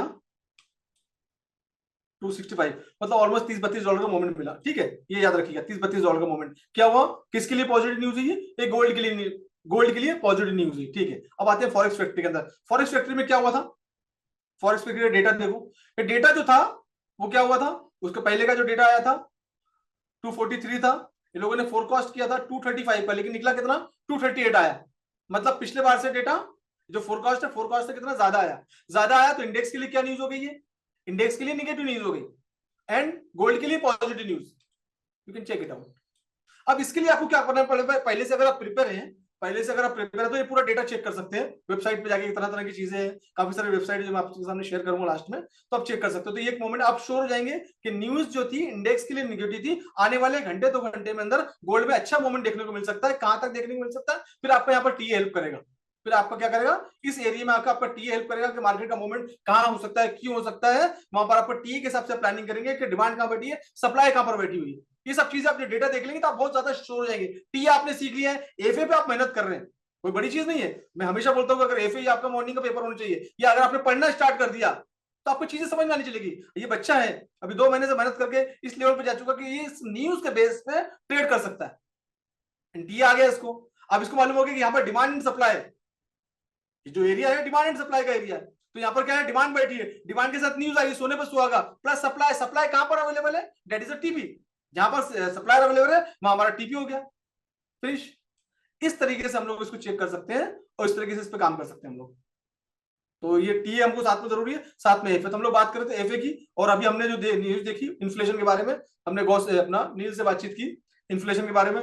आई होप कि आपको इन्फ्लेशन का फंडा समझ में आ गया। महंगाई डेफिनेटली जैसे जैसे महंगाई बढ़ेगी, चीजें इकोनॉमी पे फर्क पड़ेगा, इसका जीडीपी पे फर्क पड़ेगा, बैंक के रेट्स पड़ेगा, सब कुछ कोरिलेशन है इसका। तो जितना ज्यादा हम इसमें इन्वॉल्व होते जाएंगे उतना ही ज्यादा आप लोगों को मजा आने लगेगा, और जब सीख के काम करेंगे ना आप, एजुकेट होगे, तो बहुत ज्यादा मजा आएगा। ठीक है, एंड मैंने स्टार्ट तो कर दिया था फ्लो के साथ में, टाइम हो गया था, लेकिन मैं शायद अपना इंट्रोडक्शन नहीं दे पाया, और काफी सारे लोग जो मेंबर के अलावा भी काफी सारे लोगों नए लोगों ने ज्वाइन किया है। अगर मेरे बारे में थोड़ा जानना चाहते हैं तो एक बार मेरा इंट्रोडक्शन अगर किसी को चाहिए तो एक बार टाइप कर दीजिए, मैं छोटा सा अपना इंट्रोडक्शन देता हूँ, फिर बढ़ते हैं हम अपने अगले टॉपिक की तरफ। आई होप कि आप लोग एंजॉय कर रहे होंगे। जो लोग मुझे नहीं जानते हैं, शायद पहली बार देख रहे हैं, सुन रहे हैं, यूट्यूब पे आपका बहुत सारा प्यार मिला हुआ है, 42,000 सब्सक्राइबर हैं, प्लस हो चुके हैं, 43,000 की तरफ बढ़ रहे हैं। संडे के संडे आप लोग के लिए वेबिनार लेके आता हूँ, उस पर डिस्कशन करेंगे हम लोग बाद में। Thank you so much. चलिए थैंक यू सो मच, आपने कोशिश तो की जानने की मुझे। मेरा नाम मोहम्मद शाहिद है। मैं इंडिया महाराष्ट्र नागपुर से बिलोंग करता हूँ। ये जो अभी मैं अपलोड कर रहा हूँ, ये मेरा स्टूडियो नागपुर से है, महाराष्ट्र से। एंड एक नेक्स्ट ऑफिस मेरा दुबई में भी एक ऑफिस है मेरा। तो मैं मंडे के दिन से दुबई शिफ्ट हो रहा हूँ, मतलब कुछ दिनों के लिए 15 दिन वहाँ रहता हूँ दुबई में, 15 दिन इंडिया में रहता हूँ मैं। अभी काफी दिनों से नहीं गया, बिकॉज कैंप था हैदराबाद में, 1 महीने का कैंप था, इसलिए नहीं जा पाया। फॉरेक्स में मैं 2007 से, जब मैं बैंकिंग इंडस्ट्री में था, 2005 6 7 8 9 तक बैंक में था, तो 2007 में मुझे फॉरेक्स के बारे में पता चला। जब से ही मैंने फॉरेक्स सीखना स्टार्ट कर दिया, मुझे ऑलमोस्ट फॉरेक्स को देखते देखते 17 साल हो गए, और स्टार्ट कर दिया, मतलब अपने इंडिविजुअल अपने लिए किया था। फिर धीरे धीरे लोगों का इंटरेस्ट बढ़ा, क्योंकि हम लोग बैंकिंग इंडस्ट्री से हैं, तो लोगों को हमेशा गाइड करना, लोगों को सिखाना बताना, तो लोगों को बताते रहते, तो आदत वहीं से पड़ी है कि लोगों को सिखाने की। तो सिखाते सिखाते कलीग को सिखाया, दोस्तों को सिखाया, सिखाते सिखाते ऑफलाइन सिखाना चालू किया। फिर आप लोग जानते हैं कोविड के बाद अपॉर्चुनिटी मिली कि हम लोग को ऑनलाइन आने की, और कोई मौका नहीं था, तो कोविड के बाद फिर हमने अपना ऑनलाइन प्रेजेंट बनाया। तो ये मेरा ऑनलाइन प्रेजेंट है, और यूट्यूब चैनल पे भी अवेलेबल है। काफी सारा प्यार है पूरे हिंदुस्तान से, यार हर जगह से मेरे पास स्टूडेंट्स हैं, आप लोग का बहुत ज्यादा प्यार है। काफी सारे क्वांटम मेंबर है, यूएई से मेरे पास बहुत सारे स्टूडेंट्स हैं, ऑस्ट्रेलिया से मेरे पास स्टूडेंट्स है, यूएस से मेरे पास स्टूडेंट्स है। तो आप लोग की बहुत बहुत आप लोग का आशीर्वाद आप लोग का मेरे साथ में है, और मैं कोशिश करता हूँ कि हमेशा आप लोग के लिए जो चैनल मैंने बनाया कि आप लोग को गाइड करता रहूं। मेरा मकसद सिर्फ एजुकेट का है, कि मैं आप लोग को एजुकेट करूं। मुझे मालूम है कि एक बार मैं आपको एजुकेट कर दूंगा, तब अपना रास्ता खुद ही बना लूंगे। तो मेरा मानना ऐसा है, मेरा मिशन ही वही है कि मैं लोगों को एजुकेट करूं, और मेरा चीजें देखी रहे साथ में। ये मैं अकेले भी कर सकता था वर्कशॉप, लेकिन मैंने सोचा कि अपने स्टूडेंट को साथ में लेकर आऊं, ताकि आपको दिखे कि हाँ, सीख के काम किया जा सकता है। जब नील जैसा बच्चा, 18 साल का बच्चा फंडामेंटल सीख सकता है, टेक्निकल एनालिसिस सीखता है, तो आप भी सीख सकते हैं। इसमें देयर इज नो शॉर्टकट, कोई दूसरा शॉर्टकट नहीं है, इसीलिए वर्कशॉप रखा है मैंने। तो ये मेरा छोटा सा इंट्रोडक्शन है। संडे के संडे सुबह 11 बजे एक वेबिनार लेकर आता हूँ, जहाँ पर पूरी तरह से एक्सप्लेन करता हूँ कि फॉरेक्स ट्रेडिंग क्या होती है। उसके बारे में हम लोग और बात करेंगे बाद में। तो सेकंड नंबर है हमारे पास है बंगाल से, पश्चिम बंगाल से, कोलकाता से हमारे पास पप्पू कुमार, हम उनको लेकर आएंगे, और आगे अगला टॉपिक कवर करेंगे। हम बाद में बात करेंगे, हम इसके बारे में बाद में बात करेंगे वेबिनार के वर्कशॉप के एंड में। आप लोग बैठिए, आप इस ब्रांच से, सैटरडे नाइट है, आराम से घर में बैठे हम लोग, तो आराम से बैठिए आप लोग। तो ये स्टूडेंट्स है मेरे पास, पप्पू कुमार, इनके एक बड़े भाई, ये भी मेरे एक स्टूडेंट्स हैं। उन्होंने अपना छोटा भाई इनको आगे किया, ऑलरेडी इन्होंने ग्रेजुएशन किया। उसके बाद इनका इंटरेस्ट इसमें आया, इन्होंने सीखा, काफी दिनों से सीख रहे हैं। उसके बाद ये मेरे पास 1 महीने का जो लास्ट मंथ में कैंप था मेरा हैदराबाद में, पूरा मंथ मेरे साथ में थे, और बहुत इनिशिएटिव लिया, बहुत अच्छे से सीखा। एफए के बेस पर ट्रेड करते हैं, और काफी अच्छे हार्ड वर्किंग है। तो इनसे सुनेंगे इनका टॉपिक क्या है। Good evening sir. Very good evening Pappu. Good evening to all of you. Sir, मेरा जो आज टॉपिक है वो अनएम्प्लॉयमेंट क्लेम्स है, जिसके बारे में थोड़ा मैं डिस्कशन करूंगा। इंट्रोडक्शन दो पहले, लोग ये जानना सर, सॉरी सर। हो जाता हेलो, है। Hi, very good evening to all of you. मेरा नाम पप्पू कुमार सिंघा है। मैं वेस्ट बंगाल सिलीगुड़ी से हूँ, और मैं अभी एक प्रोफेशनली फॉरेक्स ट्रेडर हूँ। और आज फंडामेंटल का एक टॉपिक है जो अनएम्प्लॉयमेंट क्लेम्स, उसके बारे में मैं आज डिस्कशन करने जा रहा हूँ आप लोगों के साथ। तो शुरू करते हैं सर। पहले जानते हैं कि अनएम्प्लॉयमेंट, जैसे हम सबको पता है कि अनएम्प्लॉयमेंट का मतलब होता है कि बेरोजगारी। और अनएम्प्लॉयमेंट क्लेम्स के बारे में जानने से जानते हैं कि अनएम्प्लॉयमेंट क्लेम्स एक रिक्वेस्ट है जो स्टेट गवर्नमेंट को किया जाता है, और कुछ मतलब फंड बेनिफिट, कैश बेनिफिट के लिए जो किया जाता है। और ये वही लोग करते हैं, वही एम्प्लॉय करते हैं जो मतलब नौकरी से बाहर रहते हैं। और छोटा सा एग्जांपल देके समझाना कोशिश कर रहा हूँ मैं, कि समझिए कि मैं कंपनी का ओनर हूँ। मेरे पास अभी 100 एम्प्लॉय है मेरे पास, और मैं 100 एम्प्लॉय चला रहा हूँ। और लेकिन कुछ अनसर्टेनिटी की वजह से मैं अभी 80 एम्प्लॉय चला पा रहा हूँ। मेरे पास 80 एम्प्लॉय का काम है, और 20 एम्प्लॉय जो बाकी बचा है उसके लिए मेरे पास काम नहीं है। वो लोग मतलब उसको मैं कंपनी से निकाल चुका हूँ, क्योंकि मेरे पास कोई काम नहीं है। तो वो लोग जो बेरोजगार बेरोजगार हो गए हैं, वो लोग जाके स्टेट गवर्नमेंट को अनएम्प्लॉयमेंट क्लेम्स का फाइल करेंगे, कुछ कैश बेनिफिट के लिए। और जैसे हम लोग फॉरेक्स मार्केट में हैं, तो यूएस के बेसिस पे बोलते हैं कि डिपार्टमेंट ऑफ लेबर जो है, यूएस का डिपार्टमेंट ऑफ लेबर, वो वीकली बेसिस में अनएम्प्लॉयमेंट क्लेम्स का डेटा जारी करता है, और जिसमें हम लोगों को लेबर मार्केट का ओवरऑल मतलब सीनरी नजर आता है। बात करते हैं टाइप्स ऑफ अनएम्प्लॉयमेंट क्लेम्स का। जो अनएम्प्लॉयमेंट क्लेम्स दो प्रकार के होते हैं, एक इनिशियल क्लेम्स और एक कंटिन्यू क्लेम्स। इनिशियल क्लेम्स वही है जो पहली बार मतलब आदमी अनएम्प्लॉयमेंट होके मतलब नौकरी से निकल के पहली बार जो अनएम्प्लॉयमेंट क्लेम करता है वही इनिशियल है, और कंटिन्यूड वही है जो वीक आफ्टर वीक अनएम्प्लॉयमेंट रह के क्लेम करते जाता जाता है, वही कंटिन्यूड है। और अनएम्प्लॉयमेंट क्लेम्स का इम्पोर्टेंस अगर बोला जाए तो, जैसे कि मैं बोल रहा था कि अनएम्प्लॉयमेंट क्लेम्स एक लीडिंग इकोनॉमिक इंडिकेटर है, जिसमें मार्केट का जो ओवरऑल व्यू किसी भी करेंसी कंट्री का जो क्या बोलता है, जो इकोनॉमिक का चेंजेस का जो व्यू है, वो ओवरऑल व्यू हम लोगों को पहले से मतलब पता चल जाता है। जैसे कि अगर देखा जाए तो जैसे लेबर मार्केट हेल्थ को, जैसे अनएम्प्लॉयमेंट क्लेम्स बढ़ रहा है मतलब लेबर मार्केट में अनएम्प्लॉयमेंट क्लेम्स बढ़ रहा है, मतलब रोजगारी कम हो रहा है, क्लेम्स बढ़ रहा है, रोजगारी कम हो रहा है, इसीलिए आदमी क्लेम्स कर रहा है, ठीक है। और इकोनॉमिक पॉलिसी में देखा जाए, जैसे पॉलिसी मेकर्स इस डेटा को यूज करके, जैसे अभी हमारे नील सर ने बताया कि क्या बोलता है कि मॉनेटरी पॉलिसी, फिजिकल पॉलिसी, इस डेटा के बेसिस में भी मॉनेटरी पॉलिसी, फिजिकल पॉलिसी में बताया जाता है। और जैसे और बताया जाए तो बिजनेस प्लानिंग के बारे में, कि बिजनेस प्लानिंग बड़े बड़े जो कंपनियां हैं इस डेटा के बेसिस में अपने स्ट्रेटेजी तैयारी करते हैं कि अनएम्प्लॉयमेंट क्लेम्स कैसा हो रहा है देश में, कैसा क्या चल रहा है, उस हिसाब से अपना स्ट्रेटेजी तैयारी करके वो जैसे इन्वेस्टमेंट और एम्प्लॉय हायरिंग हो गया, अपने बिजनेस को कैसे बढ़ाना है, ये सारे चीज मतलब इसी डाटा के बेसिस में लेते हैं। और अनएम्प्लॉयमेंट क्लेम्स का जो इम्पैक्ट है फिनांस मतलब मार्केट में कैसा इम्पैक्ट करता है, उसमें थोड़ा बात करते हैं सर। जैसे स्टॉक मार्केट में इसका देखा जाए तो, अगर अनएम्प्लॉयमेंट क्लेम्स अगर बढ़ जाता है तो स्टॉक मार्केट में काफी ज्यादा नेगेटिव सेंटीमेंट हो जाता है। जो स्टॉक खरीद के रखा मतलब खरीदा हुआ रहता है, वो आदमी मतलब जो परचेजर होता है, वो जो स्टॉक होल्ड करके रखता है, वो मतलब सेलिंग में ज्यादा इंटरेस्ट हो जाता है। और कॉर्पोरेट अर्निंग में अगर देखा जाए तो हायर अनएम्प्लॉयमेंट, जो कंज्यूमर हायर अनएम्प्लॉयमेंट अगर बढ़ गया, इन अनएम्प्लॉयमेंट क्लेम्स अगर बढ़ गया, तो कंज्यूमर स्पेंडिंग और कंज्यूमर स्पेंडिंग हो गया, नेगेटिवली अफेक्टिंग करता है कॉर्पोरेट रेवेन्यूज, प्रॉफिट को। और इसके मतलब इसमें थोड़ा सा एंटिसिपेट किया जाता है कि अगर ऐसा कुछ बढ़ जाए कि कंज्यूमर स्पेंडिंग में नेगेटिव, कंज्यूमर स्पेंडिंग कम हो रहा है, और कॉर्पोरेट जो रेवेन्यू टैक्स है वो भी कम आ रहा है, प्रॉफिट वो टैक्स कम आ रहा है, तो इसमें थोड़ा एंटिसिपेट किया जा सकता है कि मतलब लोअर जो इकोनॉमिक जो डाउनफॉल हो जाता है मार्केट में अनएम्प्लॉयमेंट क्लेम्स की किसी भी कंट्री का, तो इसमें मतलब फेड रेट कट करने का चांसेस भी होता है। और बॉन्ड मार्केट में देखा जाए तो, बॉन्ड मार्केट का एक छोटा सा टॉपिक मैं बोलता हूँ कि इंटरेस्ट एरिया, अगर इसमें अनएम्प्लॉयमेंट क्लेम्स अगर बढ़ जाता है, तो किसी भी कंट्री का अनएम्प्लॉयमेंट क्लेम्स बढ़ जाने में उसका इकोनॉमिक जो ग्रोथ है वो काफी स्लो हो जाता है। जो अभी जो कुछ देर पहले मैं बताया कि फेड रेट कट करने का जो जो प्रोमोट करता है फेड रेट करने के लिए। और एक पॉइंट है सेफ हेवन डिमांड, जो उसमें बोलते हैं कि economic during economic uncertainty investors जो है वो अपना मनी मतलब अपना पैसा स्टॉक मार्केट से हटाकर गवर्नमेंट बॉन्ड में मतलब सेव करके रखते हैं, और जिसके वजह से हम लोगों को मतलब बॉन्ड का जो प्राइस है काफी ऊपर दिखते हैं।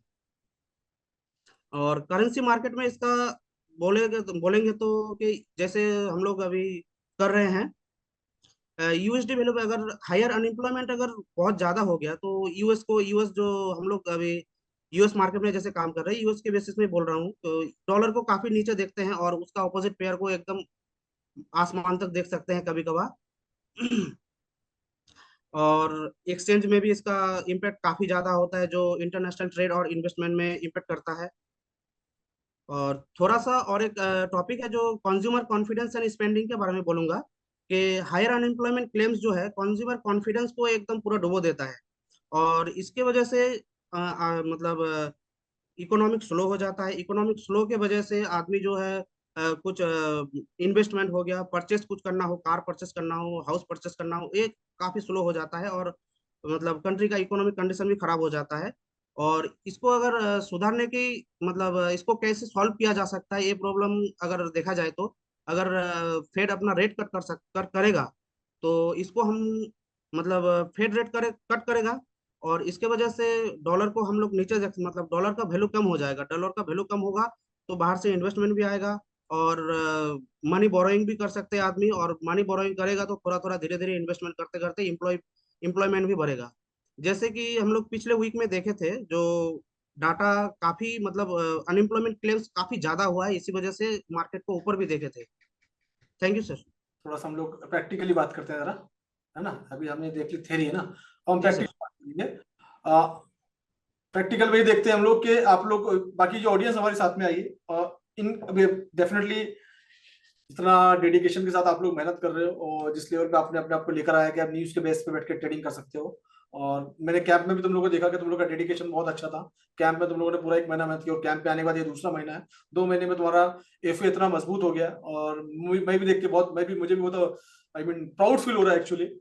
मेरे स्टूडेंट्स इस लेवल पे आके फंडामेंटल के बारे में बात कर रहे हैं, दैट इज द मेरे लिए बहुत अच्छी चीज है ये। एंड अब लोगों को ये दिखाना है कि ये न्यूज के टाइम पे इनको प्ले कैसे करना है। लोगों का जी मकसद यही है ना कि तो उसको एक्सप्लेन करते हैं। तो अभी अपकमिंग न्यूज कौन सी है? अनएम्प्लॉयमेंट का था ना आपका? जी सर। अनएम्प्लॉयमेंट तो हमारे पास अभी 27 जून को थर्सडे के दिन हमारे पास एक न्यूज है जो कि अनएम्प्लॉयमेंट, मैंने अभी भी एग्जांपल भी शायद इसी की ली थी मैंने, तो अनएम्प्लॉयमेंट के लिए है ना। और उसके बाद में हमारे पास 28 तारीख को अनएम्प्लॉयमेंट रेट है। ये 2 न्यूज हमारे पास में 28 तारीख को, जैसे अनएम्प्लॉयमेंट रेट यहाँ पर दिया। अनएम्प्लॉयमेंट रेट का जो डेटा आया है, जो लास्ट ईयर 2.6 था, इनको जो फोरकास्ट है इन्होंने 2.6 किया था। लेकिन अगर हम 31 मई को देखें, 31 मई को ये डेटा क्या आया था, तो 31 मई को अगर आप डेटा तो उतना ही था, तो 2.6 फोरकास्ट भी उतना था, एक्चुअल भी उतना ही आया, तो इसमें कोई ज्यादा फर्क नहीं पड़ा। तो हो सकता है आने वाले समय में अब हमको ये तो ठीक है, ये एक्चुअल आता है या ज्यादा आता है कम आता है, ये इंफॉर्मेशन कहां से मिलेगी? ये इंफॉर्मेशन हमको जब मिलेगी जब हम लोग इसके बारे में रिसर्च करेंगे। एक न्यूज दूसरी न्यूज से इंटरलिंक होती है, एक न्यूज दूसरी न्यूज से इंटरलिंक होती है। तो कौन कौन सी ऐसी न्यूज है जो एक में से इंटरलिंक करती है? और ये डेटा जब सामने आता है एग्जैक्टली 5 बज के कितने बजे का टाइम है न्यूज का? 5 o'clock 5 o'clock। जेपीवाई का, जापान येन का डेटा है 5 बजे, अर्ली मॉर्निंग 5 बजे न्यूज आएगी, डेटा आएगा। उस टाइम को हमको कैसे बिहेव करना है। अब देखो, अगर आप देख रहे 30 अप्रैल के सामने एक न्यूज है हमारे पास, 30 अप्रैल की एक न्यूज है जो कि प्रीवियस 2.6 था, फोरकास्ट इन्होंने किया था 2.5, और एक्चुअल में वो 2.6 आया। तो उनके जो एक्सपेक्टेशन थे, एक्सपेक्टेशन से क्या है, ज्यादा है, मतलब that is the negative news for the JPY. उस दिन अगर आप जाके देखेंगे, आपके पास ऑल्ट प्लस जी का पावर है, जहां पर आप ट्रेडिंग व्यू पे जाके उस पर्टिकुलर करेंसी के अंदर जाके देखेंगे, तो उस करेंसी आपको उस टाइम में डाउन दिखेगी बिकॉज ऑफ द डेटा। तो इस न्यूज को हमको इस तरह से प्रिडिक्ट करना है कि डेटा जो हमारे सामने, पहले तो हम पास्ट का पूरा सर्वे उठा के देख ले, और हमारे पास पहले से अनुमान की जापान के अंदर में क्या चीजें हो सकती है।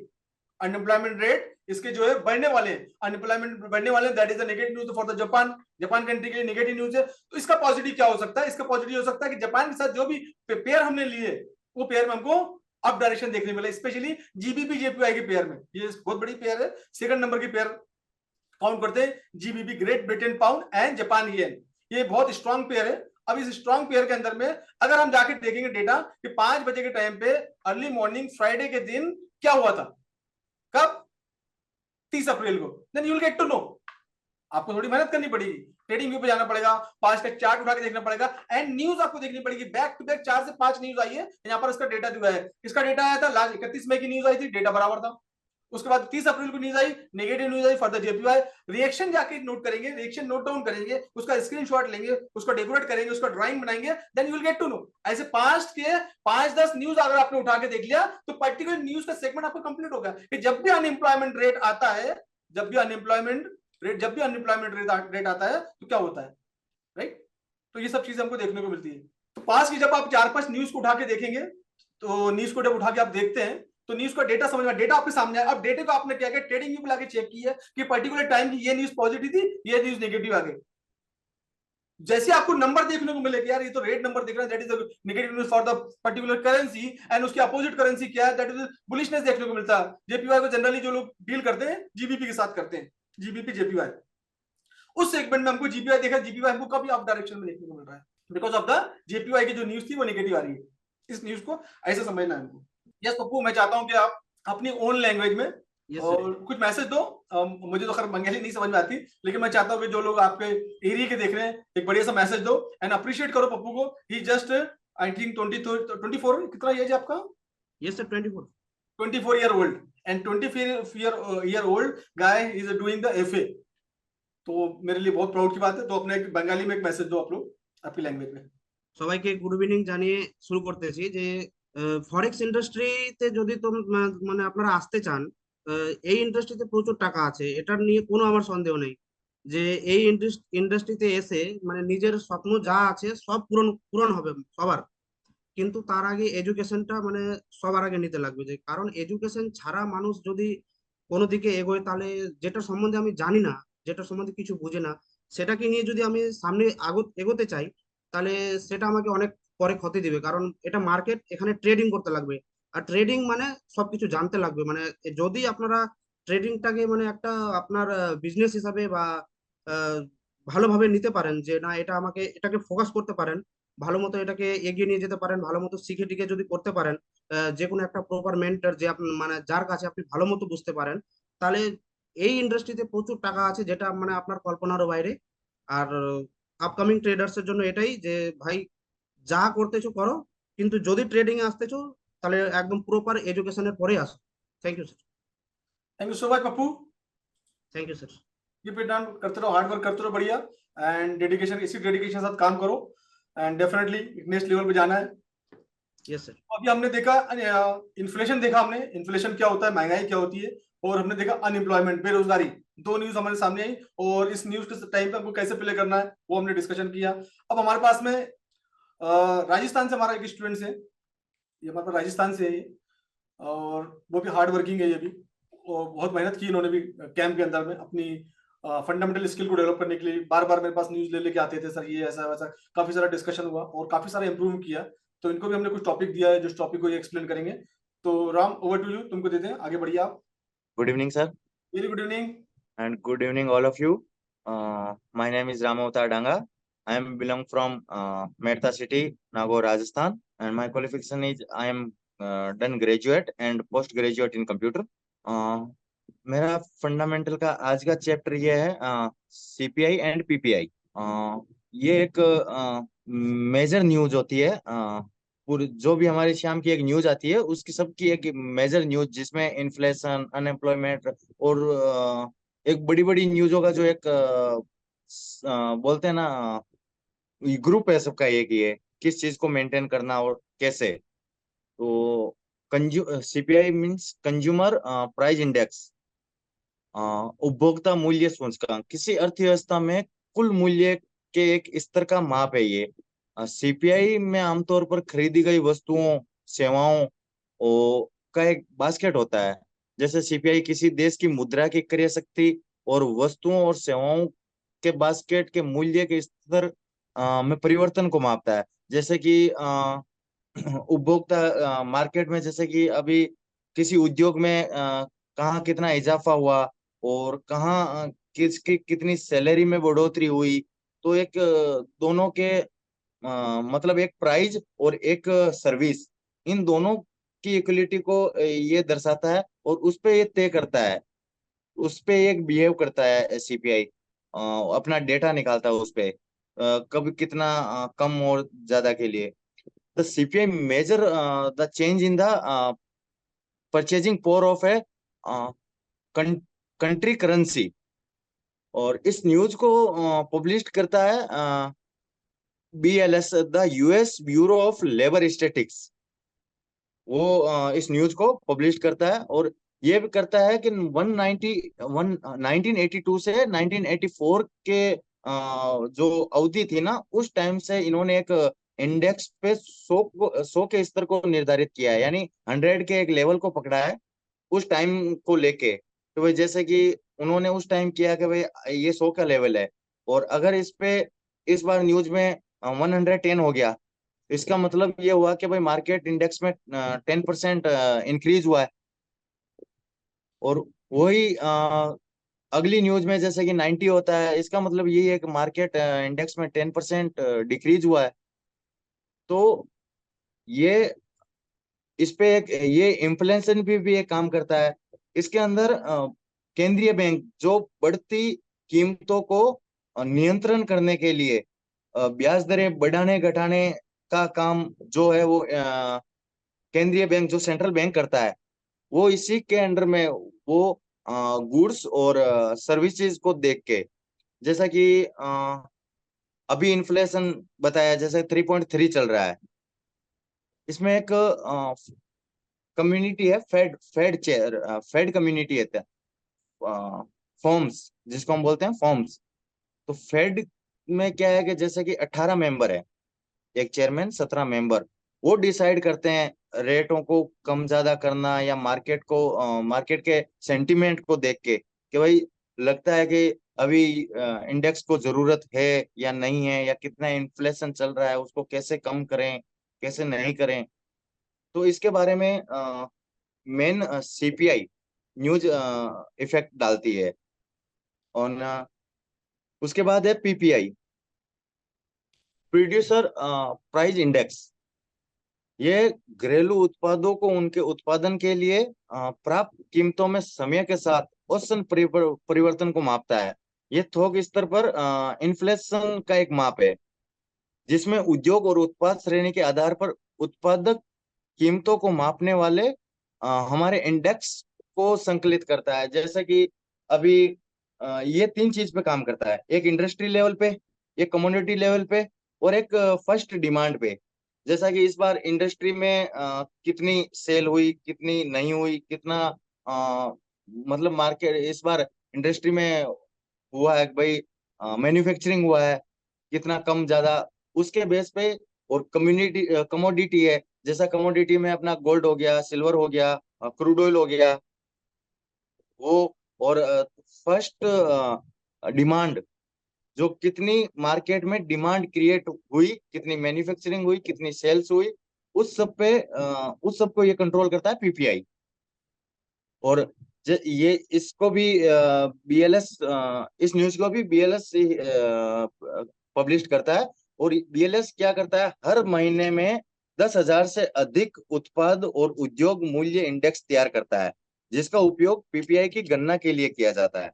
जैसे कि अभी आज किस फैक्ट्री में जैसे 10,000 प्रोडक्ट लेगा, वो सब फैक्ट्रियों को मिला के किस फैक्ट्री में कितना मैन्युफैक्चरिंग हो रहा है, कितना उनको डिलीवर करना है, कितना वो कम्युनिटी कमोडिटी है, कितना उनको जरूरत है, उस बेस पे सब चीजों को एक मिला के एक और डाटा तैयार करता है, वो पीपीआई। इसके अंदर एक इन दोनों में जैसे कि इन्फ्लेशन आ गया, नील भाई ने बता दिया आपको इन्फ्लेशन के बारे में, इन्फ्लेशन इसके अंदर काम करता है। और एक न्यू होम सेल होता है। अभी जैसे कि इन्फ्लेशन 3.3 चल रहा है, यानी कि ज्यादा चल रहा है।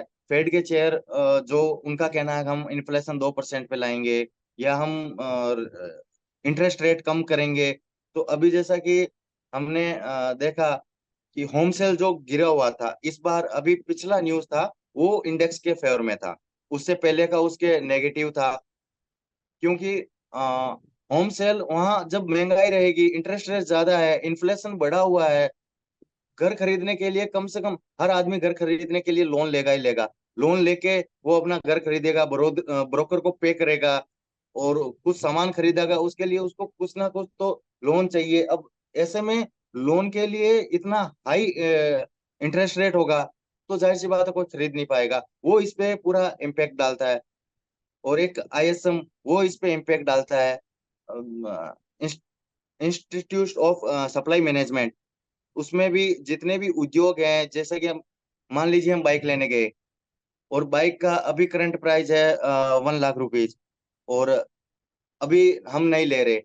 फिर जैसे ही उसका प्राइस आ गया 70,000, तो बोलते हैं ना कि एक भीड़ लगी है मार्केट में लेने के लिए। क्यों लगी? क्यों कि जब रेट हाई होगा, उसको बनाने के लिए उसके लिए उसको रेट ज्यादा लग रहा है, तो फिर वो उसमें फिर उसको टैक्स लग रहा है, तो बिक्री के लिए उसमें रेट हाई जाएगा, तो कोई नहीं लेगा। लेकिन वही उसको गवर्नमेंट बोलेगी कि भाई हाँ मैं तेरा टैक्स कम करता हूँ, तेरे लिए रेट कम करता हूँ, आप इसके लिए कुछ करो। तो वो उनका टैक्स कम होगा, उनका रेट कम होगा, तो उनके लिए बनाने में जो कीमत पहले ज्यादा लग रही थी वो कम लगेगी। कम लगेगी तो कंपनी को भी कम में, हमको भी कम में मिलेगा। तो उस बेस पे ये सभी सीपीआई, पीपीआई और इन्फ्लेशन, ये पूरे डाटा इन्हीं पे काम करते हैं। हमें मैंने अभी एक महीने के कैंप पे सर से जो फंडामेंटल सीखा, उसके बाद से जो 3 हफ्तों से हम अपने फंडामेंटल पे मैं तैयारी कर रहा हूँ अपने बेस पे। और जैसा मेरे को हमारी टीम है, तो हम टीम से डिस्कस चलता है, बात करते हैं उस चीज को, हम उस न्यूज को पढ़ के निकाल के और देखते हैं। हम पहले एक टीए पे काम करते थे, अभी फंडामेंटल पे काम करने के बाद हमें एक अ, अंदाजा लग जाता है कि मार्केट के बारे में, कि हाँ मार्केट अभी ये ऐसा बिहेव करेगा, वैसा बिहेव करेगा। क्यों, जैसा सर ने भी बताया था कि मार्केट फंडामेंटल पे ही काम करता है। ज्यादातर करेंसी कमोडिटी भी करती है, गोल्ड करता है। तो अब जैसे कि शाम को मार्केट चल रहा है, हम सोच रहे हैं कि टीए पे काम कर रहा है, टीए पे काम कर रहा है, अचानक वो उल्टा चला जा रहा है। क्यों कि fundamental is the most important thing, fundamental. तो वो हम डाटा निकालेंगे, पढ़ेंगे, उसको सीखेंगे। होगा, थोड़ा टाइम लगेगा, रिवीजन करेंगे, पढ़ेंगे, मार्केट के सेंटीमेंट के बारे में जल्द से जानेंगे, तो हमें एटलीस्ट पता लग जाएगा कि हाँ मार्केट किस तरह से बिहेव करेगा और कर सकता है ना। Thank you sir. Thank you Ram, बहुत अच्छे, बढ़िया। आपका हार्ड वर्किंग दिख रहा है, आपकी मेहनत दिख रही है आपकी, और जो मेहनत आपने की है और एक्सप्लेन किया है। तरीका अलग हो सकता है, हर किसी का डिफरेंट डिफरेंट वे होता है, वे ऑफ एक्सप्लेनेशंस। बट उसको मत जाइए, देखिए कि हार्ड वर्किंग है, डेटा निकाल के लाना, डेटा पे काम करना, डेट इज वेरी इंपॉर्टेंट। क्योंकि बात करने की स्किल एक अलग होती है, और ट्रेडिंग करने के लिए स्किल अलग होती है, रीडिंग करने की स्किल एक अलग होती है। But I really appreciate Ram कि तुमने इतनी मेहनत की और तुमको चीजें समझ में आने लगी, उस फंडामेंटल के बेस पे तुम काम कर रहे हो। आई होप के और आगे जाओ और अच्छे से काम करो, बढ़िया। And thank you so much. And one word for the Ram, Rajasthani में, thank you sir. Rajasthani language में एक मैसेज दो। मैं राम राम साहब और समन नमस्कार। मैं अगला ने एक ही बात कहनी चाहूँ, ये इंडस्ट्री में आनो है, आपने ट्रेडिंग लाइन में आनो, ये इंडस्ट्री में आनो है, तो मारो एक ही मानना है कि आप एजुकेट है रहो। क्योंकि जेन बार आप बारह हाँ, तो एक डर रहे कि घर का फोन करी, ठीक है, और पच घर जानो है।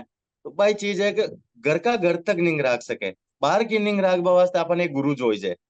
क्योंकि बाहर निकलता ही बस गुरु की नजर लागी जम जाया करे बेटा आपा पर है, कि भाई गलत नहीं जा रहा है, रास्ता चेंज नहीं कर रही है। मानो, मारो ही मानना है कि आपको एक है नहीं बाहर लाइफ में गुरु होना जरूरी है। ये चीज में गुरु को साथ रहे तो एक लाइफ टाइम आप भी चीज ने बिल्कुल सीखो और भी साथ काम करो, कभी लॉस भी कौन खाओ, आगे होने वाला नुकसान भी बचो। मारो ये मानना, educate, education is the most important. Thank you sir. Thank you Ram, thank you Ram, thank you so much. आप लोग काफी सारे लोग हैं यहाँ पर अवेलेबल। एंड मैं जनरली अपने लाइफ में काफी सारे लॉ ऑफ अट्रैक्शन का यूज करता हूँ, और कोशिश करता हूँ कि लॉ ऑफ अट्रैक्शन के साथ में ही अभी मैं आने वाले समय में वेबिनार भी करने वाला हूँ, जिसमें लॉ ऑफ अट्रैक्शन के बेस पर ट्रेडिंग सिखाने वाला हूँ। लॉ ऑफ अट्रैक्शन बहुत अच्छे से काम करता है, एक्चुअली अच्छी आदतें सिखाता है। तो उसका एक पॉइंट होता है, दैट इज द ग्रेटिट्यूड, जिसको बोलते हैं लोगों का धन्यवाद बोलना। आप लोग काफी सारे लोग हैं, एंड मैसेज में देख रहा हूँ 20-25 मैसेज है, और 100+ लोग यहाँ पर अवेलेबल हैं। और डेफिनेटली बहुत एफर्ट लगते हैं कोई भी डेटे को जमा करने में, लिखने में, उसको एक्सप्लेन करने में।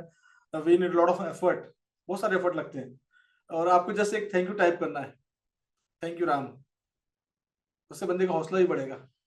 एंड जितने बार आप थैंक यू बोलोगे, आप दुनिया को बोलोगे, घर को बोलोगे, भाई को बोलोगे, बहन को बोलोगे, पेरेंट्स को बोलोगे, सबसे ज्यादा गॉड को बोलोगे। हर बार गॉड ने हमको अच्छी जिंदगी दी, आंखें दिया, कान दिया सुनने के लिए, घर में फर्नीचर दिया है, अच्छा मकान दिया है, रोजगार का जरिया दिया है। तो always say thank you for every point of view. जो भी जिंदगी में तुम कुछ भी हासिल हो। मैं किसकी एग्जाम जाते जाते एक मैं लाइव मैंने कहावत सुनाई थी, एक रियल रिलीजियस स्टोरी है, मैं आप लोगों को शेयर करूंगा जाने से पहले। क्यों थैंक यू बोलना चाहिए। थैंक यू बोलने से आपको कुछ भी नहीं जाएगा, एक वर्ड टाइप करने से, बट आप करके देखो एक बार, बहुत मजा आएगा, दिल सुकून मिलेगा ना। Thank you so much all of you, thank you so much, I appreciate your effort. क्या होता है यार, लोग एक थैंक यू की तो बस ख्वाहिश रहती है, इतना बड़ा एक्सप्लेनेशन किया, मेहनत करके एक्सप्लेन डेटा आपके सामने लेकर आया, एक्सप्लेन कर रहे हैं, एक थैंक यू बोलिए तो सामने वाले का थोड़ा सा हौसला बढ़ जाता है ना। Always say thank you, always say thank you for everyone.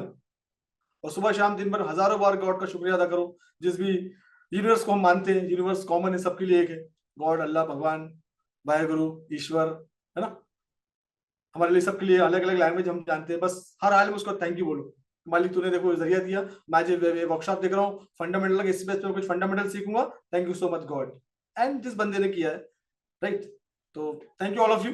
साथ साथ आपको कुछ लॉ ऑफ अट्रैक्शन के पॉइंट भी ऐड ऑन करूंगा मैं। अभी वो टॉपिक नहीं है हमारा, नहीं तो टॉपिक टाइम बढ़ जाएगा, ऑलरेडी नाइट का टाइम है, ऑलरेडी 1 घंटे के ऊपर हमारा वर्कशॉप हो गया, अभी और भी टॉपिक कवर करना बाकी है। अभी हमने 3 चीजें देखी हैं। अभी हमने इन्फ्लेशन देखा, महंगाई देखी, बेरोजगारी देखी, और हमने सीपीआई एंड पीपीआई का डेटा देखा जो कि मैन्युफैक्चरिंग से रिलेटेड है। अब बहुत ही इंपॉर्टेंट चीज है जो कि जीडीपी, जीडीपी बहुत ज्यादा इंपॉर्टेंट है। और मेरे पास में जो गॉस जो है, जो कि मेरे साथ दुबई वाले ऑफिस में है, मेरे साथ में दुबई ऑफिस में मेरे साथ बैठते हैं, और he is from the belong to Karnataka, Karnataka के पार्ट से हैं, साउथ के पार्ट से हैं।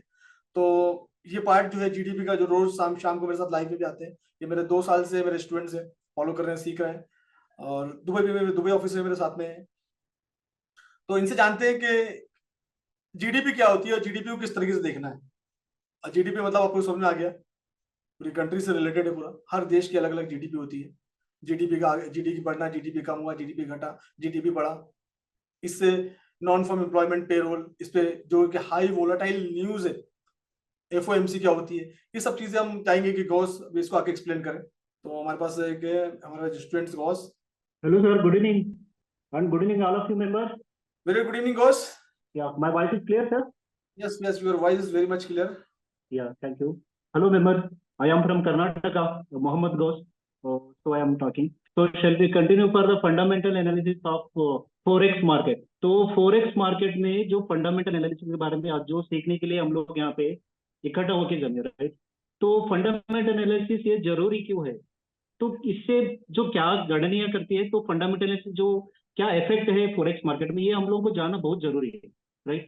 तो फंडामेंटल एनालिसिस जो ये कहता है कि जैसे कि आपके मार्केट में, राइट, तो आपके मार्केट में आप जाएंगे तो कितना भाव है, कितना घटा है, कितना मिल रहा है, ये सब एनालिसिस कर दे। जैसे कि हम लोग जाते हैं चावल लेने के लिए या दाल लेने के लिए, कुछ भी हम लोग सब्जी लेने के लिए भी जाते हैं, तो हम लोग भाव पूछते हैं, लास्ट वीक कितना था, ये वीक कितना है, इतना क्यों बढ़ा, इतना बढ़ने से हम लोगों के कंट्री पे जो इफेक्ट क्या हो रहा है।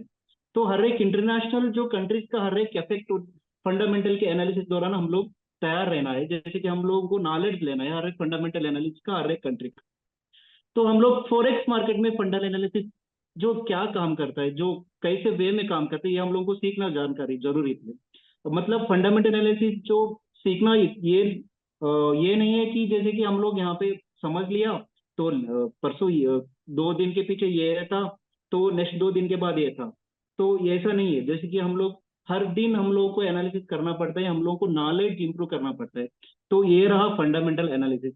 जैसे कि हम लोग आगे बढ़ते हैं फंडामेंटल एनालिसिस पे, जैसे कि जीडीपी। तो जीडीपी एक बहुत बड़ी इंपॉर्टेंट जो टॉपिक है, जैसे कि ग्रॉस डोमेस्टिक प्रोडक्ट, राइट? जैसे कि ग्रॉस डोमेस्टिक प्रोडक्ट पे जो GDP stands for gross domestic product and represents the total monetary value of all procedure and sold of market within the country during the period of time। जैसे कि ये time होता है, 1 महीना या 1 साल, तो ये टाइम पीरियड जो होता है ना, तो ये टाइम पीरियड में जो जीडीपी कितना बढ़ा और कितना घटा, ये हम लोगों को बहुत इंपॉर्टेंट है। जैसे कि जीडीपी अगर इम्प्रूव हो रहा है, जैसे कि मेरे जो टीम मेंबर्स ने बोला, जैसे कि इन्फ्लेशन के बारे में एक्सप्लेन किया, अनएम्प्लॉयमेंट के बारे में एक्सप्लेन किया, सीपीए और पीपीए डेटा के बारे में एक्सप्लेन किया, राइट? तो इन सारे डेटा का मिला के तो जीडीपी बहुत एक इफेक्टिव जो ग्रोथ होता है। जैसे कि अनएम्प्लॉयमेंट घटा हर कंट्री में तो जीडीपी बढ़ता है। तो सीपीए बीपीए डेटा मतलब मैन्युफैक्चरिंग सर्विस डिपार्टमेंट, जो होम सेल्स डिपार्टमेंट, जो भी इंप्रूवमेंट है उस नेशन में, तो जीडीपी ग्रोथ होता है। तो इन्फ्लेशन अगर कम है, जो बैंक ऑफ इंटरेस्ट और बैंक रेट ऑफ इंटरेस्ट, जैसे कि हम लोग जानते हैं फेड, फेड के बारे में क्या जान के, फेड कटौती की क्या जाए, बैंक ऑफ जापान कब रेट कम करता है, bank of Japan interest rate कब ज्यादा करता है, जैसे कि ये हम लोगों को जानकारी चाहिए। इस सारे depend upon GDP of nation है, राइट? तो जीडीपी इन सारों मामले में, जैसे कि inflation, unemployment, CPA PPA, home sales, वो NSP data, ADP, non farm payroll data, ये सारे जो जीडीपी के ऊपर निर्भर है। जिस कंट्री का जो जीडीपी जो ज्यादा रहेगा, उस कंट्री में sale, service, manufacturing, unemployment claims ज्यादा रहेंगे, मतलब घटते जाएंगे और इंक्रीज होगा, लेकिन उसको घटना भी पड़ेगा, क्योंकि वहां पे जीडीपी मतलब है ग्रास डिमांड जो है, डोमेस्टिक प्रोडक्ट वहां पे ज्यादा है, राइट? तो ट्रेजरी भी लेके आता है जीडीपी। मोस्ट इंपॉर्टेंट पॉइंट है जीडीपी का ट्रेजरी, राइट? ट्रेजरी के बारे में हम लोग पार्ट 2 में देखेंगे। ट्रेजरी के एक्सप्लेनेशन के लिए मैं पार्ट 2 में जानकारी दूंगा, राइट? तो हम लोग थोड़ा आगे बढ़ते हैं एनएफपी रूल्स। तो एनएफपी ये है नॉन फार्म पेरोल। आपको पता है नॉन फार्म पेरोल जब मार्केट में आता है यूएस में, जैसे हम लोग कम्युनिटी के दौरान हम लोग ट्रेड करते हैं, कम्युनिटी मतलब गोल्ड या सिल्वर ये सारे आएंगे। और जैसे कि हम लोगों ने फॉर एग्जांपल गोल्ड में ट्रेड कर रहे हैं, एनएफपी एनएफपी का जो नॉन फार्म पेरोल का जो है न्यूज है, राइट। तो इसमें कितना मार्केट हलचल हो सकता है, राइट। तो एनएफपी मतलब हम लोग is the monthly report of the number jobs gained in the USA previous in month, excluding those in farms, private households, and non-farm organization. It's usually realized the first Friday of this month. जैसे कि हर महीने का जो पहला जो Friday रहता है उस दिन एनएसपी की जो रिलीज होती है। इस the form of unemployment situation, employment के जो सिचुएशन रहते हैं रिपोर्ट रहते हैं, एंड यूएस के जो अनएम्प्लॉयमेंट रेट कितने हैं, तो एवरेजली और हवरली कितने जो अनएम्प्लॉयमेंट रेट क्लेम हो रहा है, ये सारे जो ध्यान रखकर एनएसपी का जो न्यूज आ गया था।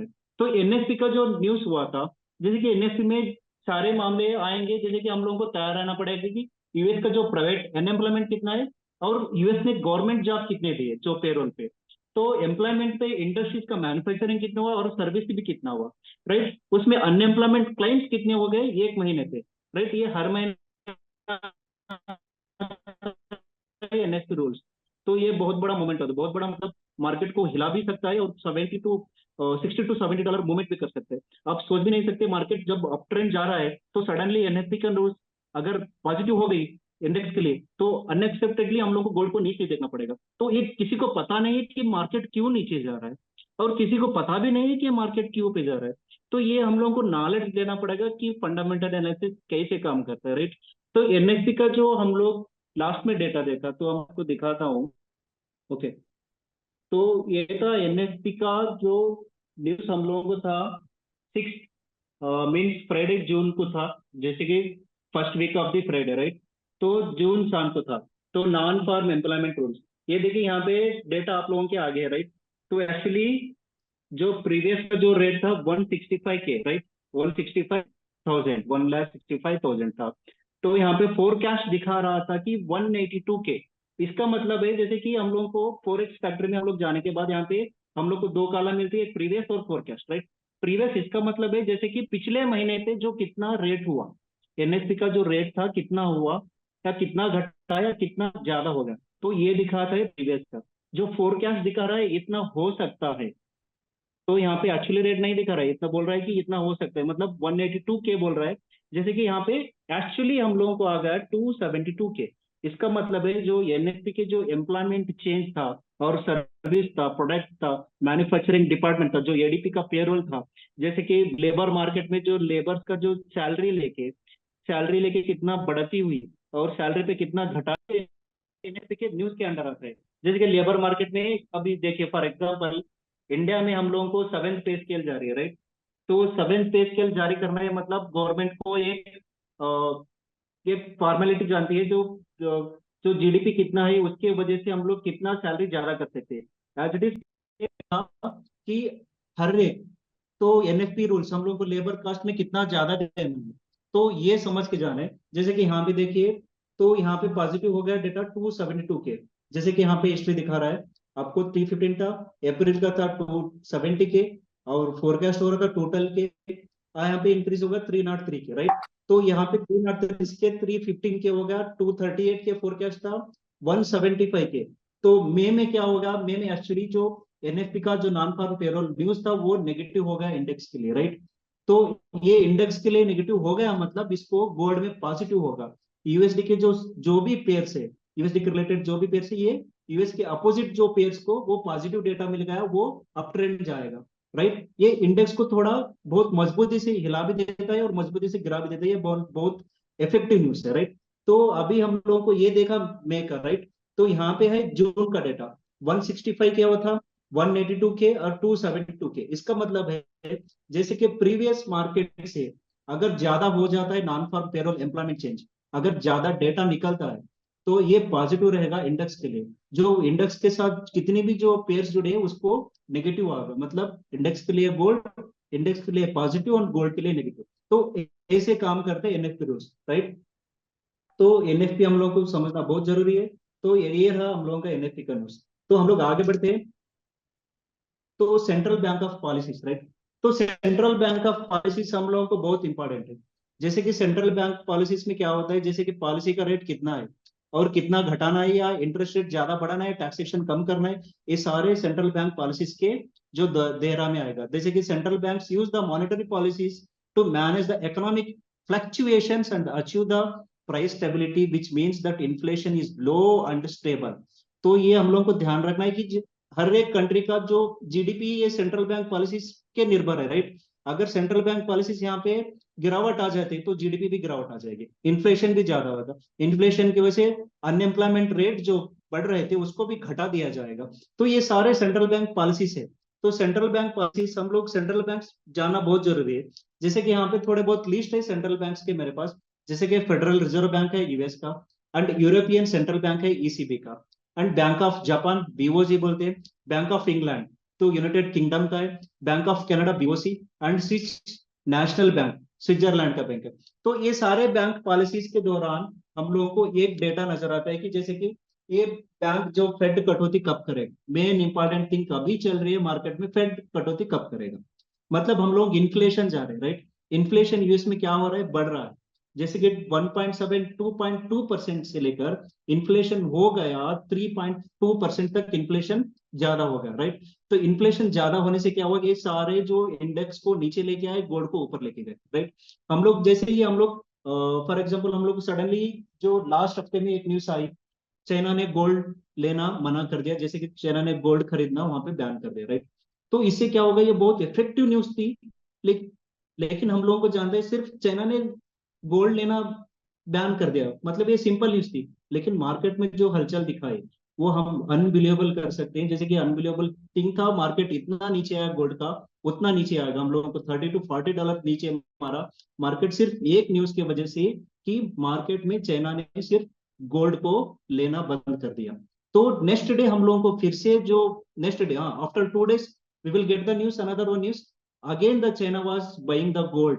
मीन्स 2 दिन के बाद हम लोगों को चाइना से फिर से न्यूज आई कि चाइना फिर से गोल्ड बाई कर रहा है, और वियतनाम से गोल्ड बाई कर रहा है। जैसे कि ये न्यूज आती है तो हम लोगों को पता चलता है गोल्ड ऊपर जाएगा, यूएस को यहाँ पे इंडेक्स को नीचे लेके आने वाले हैं, जो उसके गोल्ड में इन्वेस्टमेंट बहुत ज्यादा होने वाले हैं, तो गोल्ड को ऊपर लेके जा रहे हैं। मतलब इन्वेस्टमेंट ज्यादा जिसमें होता है उस करेंसी का जो मार्केट ज्यादा जाता है, राइट। तो गोल्ड में कमोडिटी में यहाँ पे इन्वेस्टमेंट हो रहा है, कमोडिटी यहाँ पे ऊपर जा रहा है।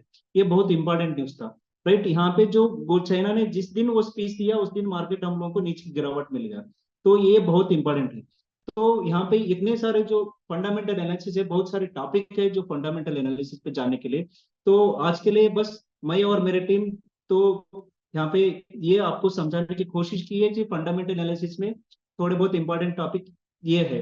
तो नेक्स्ट हम लोग जो पार्ट 2 जो आने वाला है, तो यहाँ पे हम लोग देखेंगे एफओएमसी स्पीच और जो एडीपी का न्यूज क्या है, तो फेड की कटौती के बारे में क्या है, क्योंकि हर एक कंट्री में इन्फ्लेशन है। Bank of Japan, bank of England, ये सारे जो इंग्लैंड जापान सारे में जो फेड कटौती की जो बातचीत चल रही है, जो हम लोगों का नेक्स्ट जो पार्ट 2 आएगा इसमें जो फेड स्पीच और एफओएमसी के जो मेन मेंबर है उनकी स्पीच, तो इस पे लेके हम लोग ट्रेड कैसे कर सकते हैं, तो ये हम लोग देखेंगे जो पार्ट 2 में। And thank you so much, and thank you so much for joining this community। Thank you so much all of you, and thank you so much sir, have a good day। Thank you so much sir, over to you। Yeah, thank you so much Gauss, lovely। One word for Gauss। या sure sir. जो जितने भी जो मेरे speech यहाँ पे सुने, जो 98 मेंबर्स या 115 मेंबर्स जितने भी जो यहाँ पे है, जैसे कि कर्नाटक से हो गया, जो सारे शहर से यहाँ पे मौजूद है। जैसे कि फॉरेक्स एक इंडस्ट्री है, जैसे कि हम लोग यहाँ पे बहुत सारा लेके भी जा सकते हैं और गाँव पे जा सकते हैं, राइट। तो यहाँ पे लेके जाने का मतलब है आपको सीखना पड़ेगा ये सारे एनालिसिस, जैसे कि टीए हो गया, एफए हो गया, ये सारे हम लोग को सीख के ही आगे जाना पड़ेगा। ये नहीं कि हम लोग यहाँ पे देख लिया, यहाँ पे है, यहाँ पे कर लिया, राइट। ये नहीं हो सकता है मार्केट में। अगर आप ट्रेडर बनना चाहिए तो कंप्लीटली आप ट्रेडर बनना चाहिए। ट्रेडर ट्रेडर जब इस लाइक का जो ट्रेडर बनो कि आपको कंप्लीट जानकारी हो। जैसे कि हम लोग अंधे का नहीं कर सकते, मार्केट को यहाँ पे ले लिया और यहाँ पे निकाल दिया, पैसों की बात है तो यहाँ पे ध्यान रखना है, राइट। तो यहाँ पे जो भी कर्नाटक से मैं उन लोगों को से जो मैं लोकल लैंग्वेज में मैं बोलना चाहूंगा, ಹಾಯ್ ಆತ್ಮೀಯರೇ, ನಾನು ಕರ್ನಾಟಕದಿಂದ ಮೊಹಮ್ಮದ್ ಗೌಸ್। ಸೊ ನೀವು ಕರ್ನಾಟಕದಿಂದ ಯಾರ್ಯಾರು ಇಲ್ಲಿ ಜಾಯ್ನ್ ಆಗಿದ್ದೀರಾ, ಸೊ ಅವರಿಗೆಲ್ಲ ಒಂದು ಸಂದೇಶವನ್ನು ಹೇಳಲು ಇಷ್ಟಪಡುತ್ತೇನೆ। ಸೊ ಆಕ್ಚುಲಿ ಫೋರೆಕ್ಸ್ ಇಂಡಸ್ಟ್ರಿ ಒಂದು ಬಹಳ ದೊಡ್ಡ ಇಂಡಸ್ಟ್ರಿ, ಇಲ್ಲಿ ಟ್ರಿಲಿಯನ್ ಗಟ್ಟರಲ್ಲಿ ವ್ಯವಹರಿಸ್ತಾರೆ, ರೈಟ್. ಸೊ ಈ ಟ್ರಿಲಿಯನ್ ನಲ್ಲಿ ನಾವು ಪಾರ್ಟಿಸಿಪೇಟ್ ಮಾಡ್ಬೇಕಂದ್ರೆ ನಮಗೆ ಎಜುಕೇಶನ್ ಬಹಳ ಇಂಪಾರ್ಟೆಂಟ್ ಇದೆ. ಸೊ ನಾವು ಎಲ್ಲೋ ಇನ್ವೆಸ್ಟ್ಮೆಂಟ್ ಮಾಡ್ತೀವಿ, ಯಾರೋ ಟ್ರೇಡರ್ ಹತ್ರ ಹೋಗ್ತೀವಿ, ಅವ್ನ್ ಲಾಸ್ ಮಾಡ್ದ ಅನ್ನೋದು ನಮಗೆ ಗೊತ್ತಾಗಲ್ಲ. ಸೊ ನಾವೇ ಅದ್ರ ಬಗ್ಗೆ ನಾಲೆಡ್ಜ್ ತಗೋಬೇಕು, ಫೋರೆಕ್ಸ್ ಇಂಡಸ್ಟ್ರಿಯಲ್ಲಿ ನಾವು ಬರ್ಬೇಕು. ಸೊ ಈ ಫೋರೆಕ್ಸ್ ಇಂಡಸ್ಟ್ರಿಯಲ್ಲಿ ನೀವು ಯಾರು ಇಂಟ್ರೆಸ್ಟ್ ಇದ್ದೀರಾ ಟ್ರೇಡರ್ ಆಗ್ಬೇಕು, ಆಕ್ಚುಲಿ ಟ್ರೇಡರ್ ಆಗ್ಬೇಕು, ಮನೆಯಲ್ಲಿ ಕೂಡ್ಬೇಕು. ಸೊ ಕೂತಲ್ಲೇ ನಾನು ಕೆಲಸ ಮಾಡ್ಬೇಕಂದ್ರೆ ನಿಮಗೆ ಎಜುಕೇಶನ್ ಇಂಪಾರ್ಟೆಂಟ್ ಆಗಿದೆ. ಸೊ ಎಜುಕೇಶನ್ ನ ನೀವು ಹೇಗೆ ತಗೊಂತೀರಾ, ಸೊ ಹಾಗೆ ನೀವು ಟ್ರೇಡರ್ ಆಗಿ ಮುಂದೆ ಬರ್ತೀರಾ.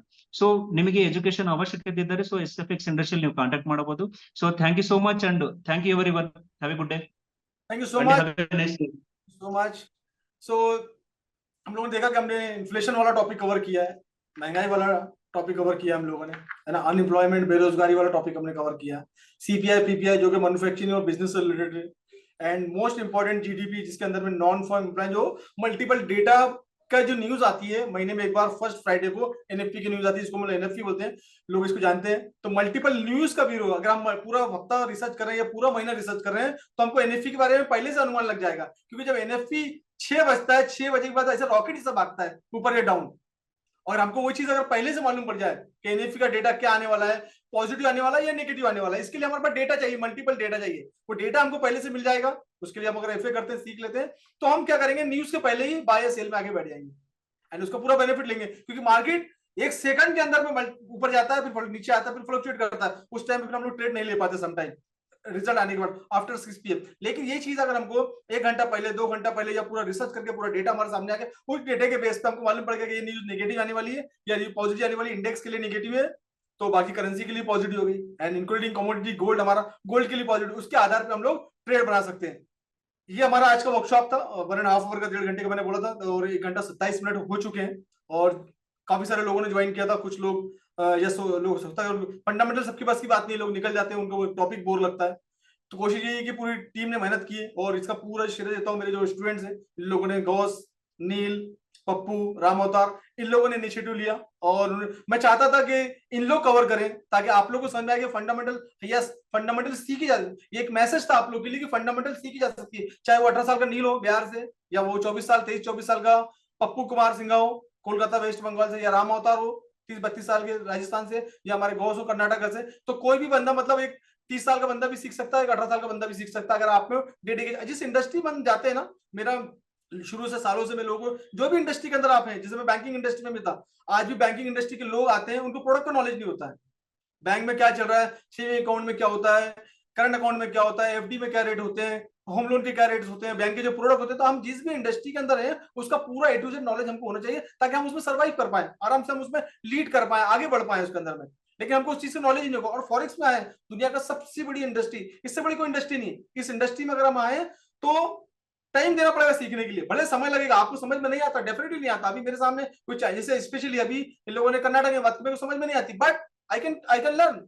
मैं सीख सकता हूँ उसमें. अगर मैं गौस के साथ डेली 1 घंटा 2 घंटा उस लैंग्वेज पर्टिकुलर में मैं अगर उसमें इनिशिएटिव लेता हूँ और 1 घंटा 2 घंटा रोज हार्ड वर्क करता हूँ, उसका अल्फाबेट सीख लेता हूँ, उसकी 12 घड़ी सीख लेता हूँ, देन इट इज इजी.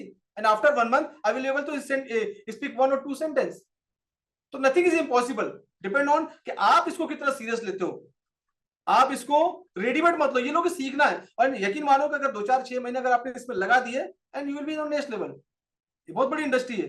हर चीज, हर आपकी ख्वाहिशात, हर आपके सपने, हर एक ड्रीम, जो चाहोगे वो मिलेगा, जो चाहोगे वो मिलेगा. That is, remember my word. चीजें मैंने देखा है पास्ट में, बहुत अच्छे लोग हैं जो एक्सपर्टीज हो गई है, टीए में एक्सपर्ट, 10 साल हो गए टीए में, टीए कर लिए हैं, FA भी कर लेते हैं, लेकिन फिर भी सक्सेस नहीं. व्हाई? क्यों आप सक्सेस नहीं है इस इंडस्ट्री के अंदर में? क्यों आप इस इंडस्ट्री के अंदर सक्सेस नहीं है, या कोई भी इंडस्ट्री में आप सक्सेस क्यों नहीं है? जहां भी आप जा रहे हैं आपको लॉस ही हो रहा है, नुकसान ही हो रहा है. व्हाई? क्योंकि आपका मनी के साथ रिलेशन खराब है. मनी मैनेजमेंट रिलेशन खराब है.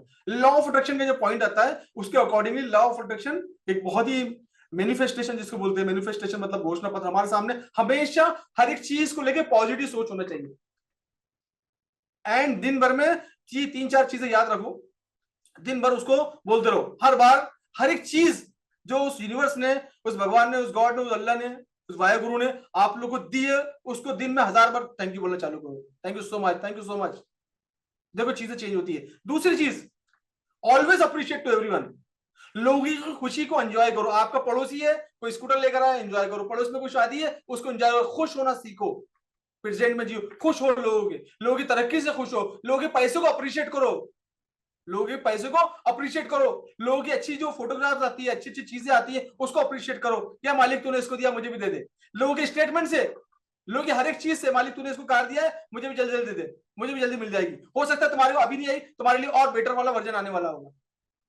Always say thank you, always appreciate. ये आपकी, अगर आपकी जिंदगी के अंदर में कुछ अच्छा नहीं चल रहा है, कुछ अच्छा नहीं चल रहा है, अपनी चीजों को लिखो, अपनी चीजों को लिखो। राइटिंग में अपनी चीजों को लिखो, लिखो।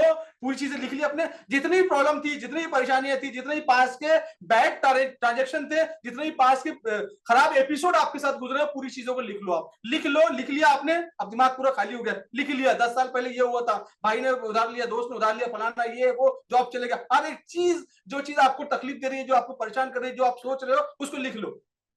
लिख लिया आपने, लिखने के बाद अब ये तो होगी प्रॉब्लम। प्रॉब्लम के बारे में सोचोगे तो दूसरी प्रॉब्लम आएगी, तीसरी आएगी, चौथी आएगी। आप इसके बारे में नहीं सोचना, इसको लगा दो अंगार, इस पेपर पे लिख दो, उसको जला दो, पूरा पूरे जला दो। जितनी प्रॉब्लम थी जिंदगी की सब लिख ली मैंने, अब उसको जला दो, पूरी प्रॉब्लम जल गई। अब आ जाओ सोल्यूशन की तरफ। What is the solution? भैया मुझे 20,000 25,000 महीने की जरूरत है, मेरी सैलरी 10,000 रुपए, मेरे को 1 लाख रुपए की जरूरत है महीने की, मेरी सैलरी 50,000 रुपए। What is do? क्या करना पड़ेगा? एक अच्छी लाइफस्टाइल जीनी तो अल्टरनेट इनकम पे काम करना पड़ेगा। You will get out of वे।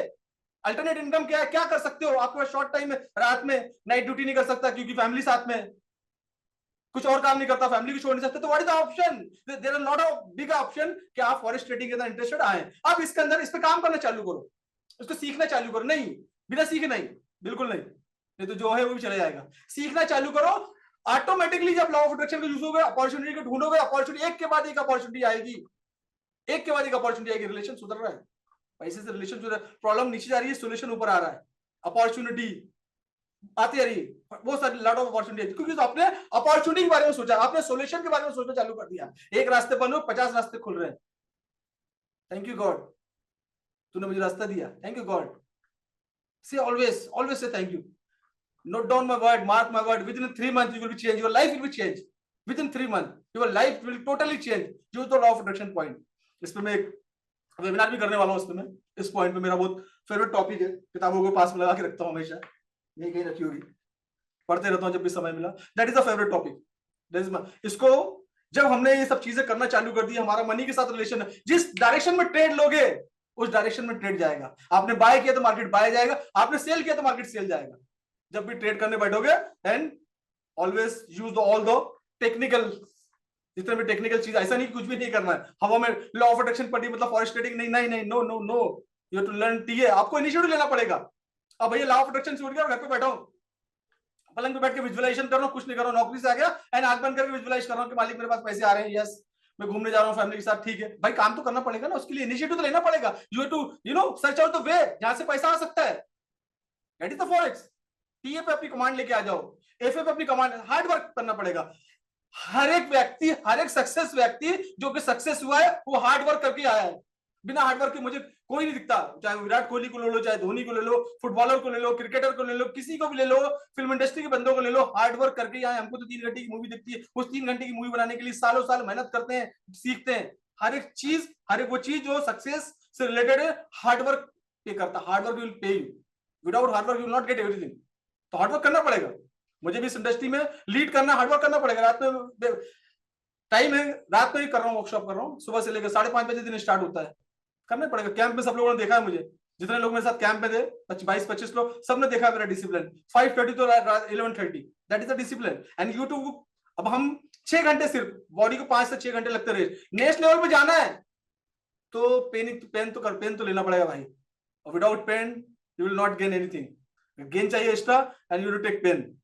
दर्द तो होगा, एंड दर्द होगा तो चीजें भी सफलता की तरफ होगी। तो अपने आप को एक्सप्लोर करो, सीखो और आगे बढ़ो। सीख के आगे बढ़ सकते। कोई भी इंडस्ट्री, जो भी आपकी इंडस्ट्री है उसमें सीखो, लीड करो। सर्वाइव नहीं, लीड जब कर सकते हो जब आपका चीजें आपकी सुधरे। हर एक चीज को लेके पॉजिटिव सोचना चालू करो, हर एक चीज को लेके। इस वेबिनार में, वर्कशॉप में मकसद सीखने का था, कुछ ना कुछ तो सीख के गए भाई। एक वर्ड तो सीखा हूं मैंने, एनएफपी क्या होता है जान गया मैं, जीडीपी क्या होगा मैं जान गया। सीखने का एटीट्यूड रखो, एंड 3 घंटे 3 महीने non stop, your life will be change. सुबह उठ के विजुअलाइज करो, यू आर बिकम द, आपकी फाइनेंशियल स्थिति और अच्छी जा रही है। लॉट ऑफ वीडियोस हैं इसके। मुझे I am not a meditation गुरु, जब विजुअलाइजेशन गुरु मैं नहीं हूं, but you will get lot of video, बहुत सारे वीडियोस हैं यूट्यूब पर अवेलेबल है। बहुत सारे लोगों ने बहुत ज्यादा इनिशिएटिव मेहनत करके बहुत अच्छे कंटेंट यूट्यूब पर लेकर आए। तो बहुत आसान हो गया कि हमको मेडिटेशन करना है, वीडियो, विजुअलाइजेशन करना है, वीडियो, लॉ ऑफ अट्रैक्शन चाहिए, उसके वीडियो अवेलेबल है। बहुत अच्छे तरीके से एक्सप्लेन किया मुझसे, अच्छे तरीके से। That is not my topic. मेरा टॉपिक है forex. I am forex mentor, I am forex trader, तो मेरा टॉपिक वो है, उस पर आपकी बहुत अच्छे से ज्यादा हेल्प कर सकता हूँ। यस, ये आज का हमारा वर्कशॉप था। चलिए, थैंक यू सो मच। आप लोगों का बहुत बहुत दिल से धन्यवाद। आप लोग आए, मैं दिल से आप लोगों को धन्यवाद देता हूँ। आप आते हैं, मेरा हौसला, मेरी टीम को आप लोगों ने हौसला बढ़ाया, हौसला अफजाई की। आपको दिल से थैंक यू सो मच। आपने इतना कीमती समय रात में निकाला, आपका इंपॉर्टेंट टाइम था, आपने टाइम निकाला। एंड कोशिश करेंगे हम लोग हमेशा कि आप लोग को रियल कंटेंट दें और आप लोग को एजुकेट करें, आपका नॉलेज जो है, आपकी स्किल को अपडेट करें। और ये मेरी कोशिश है। मैं सिखाने में बिलीव करता हूँ, मैं सिग्नल देने में बिलीव नहीं करता हूँ। और थोड़ा सा फेक से बचें, फेक कॉल से बचें। मार्केट में बहुत सारा लूटपाट मचा हुआ है फॉरेक्स को लेके, इससे बचने की कोशिश करें। कोई भी बंदा अगर आपसे अकाउंट मैनेजमेंट की बात करता है तो अकाउंट मैनेजमेंट किसी को ना दें। किसी भी तरह की कोई भी ग्रीडी स्कीम में ना फंसे, किसी भी तरह की लिंक पे क्लिक मत करें, किसी ब्रोकर के चक्कर में ना फंसे। बहुत ब्रोकर का फ्रॉड चल रहा है, तो काफी सारी चीजों से बच कर रहना आप लोगों को इस इंडस्ट्री में। तो ये जब बचेंगे, जब आप एजुकेट होंगे, किसी भी आईपी की लिंक से मत जाके आप अपना पैसा खराब कर सकते हैं, क्योंकि इंडस्ट्री में बिना सीखे सर्वाइव नहीं कर सकते। आप $100 के 500 1000 भी लेकर आ जाओगे और आपने सीखा नहीं है तो आपका पूरा पैसा लिख के ले लो, डूब जाएगा एक दिन। क्योंकि तुक्के में आप 1 या 2 दिन, 3 दिन, 5 दिन, 10 दिन, 20 दिन, 1 महीना, 2 महीना गेम नहीं कर सकते, लाइफ टाइम तक नहीं कर सकते। तो इसमें अगर इस लंबी पारी खेलनी है, अपने पूरे ड्रीम पूरे करने हैं, तो you to focus on the learning, only the way to success. And thank you so much. Good night, शब खैर, बाय।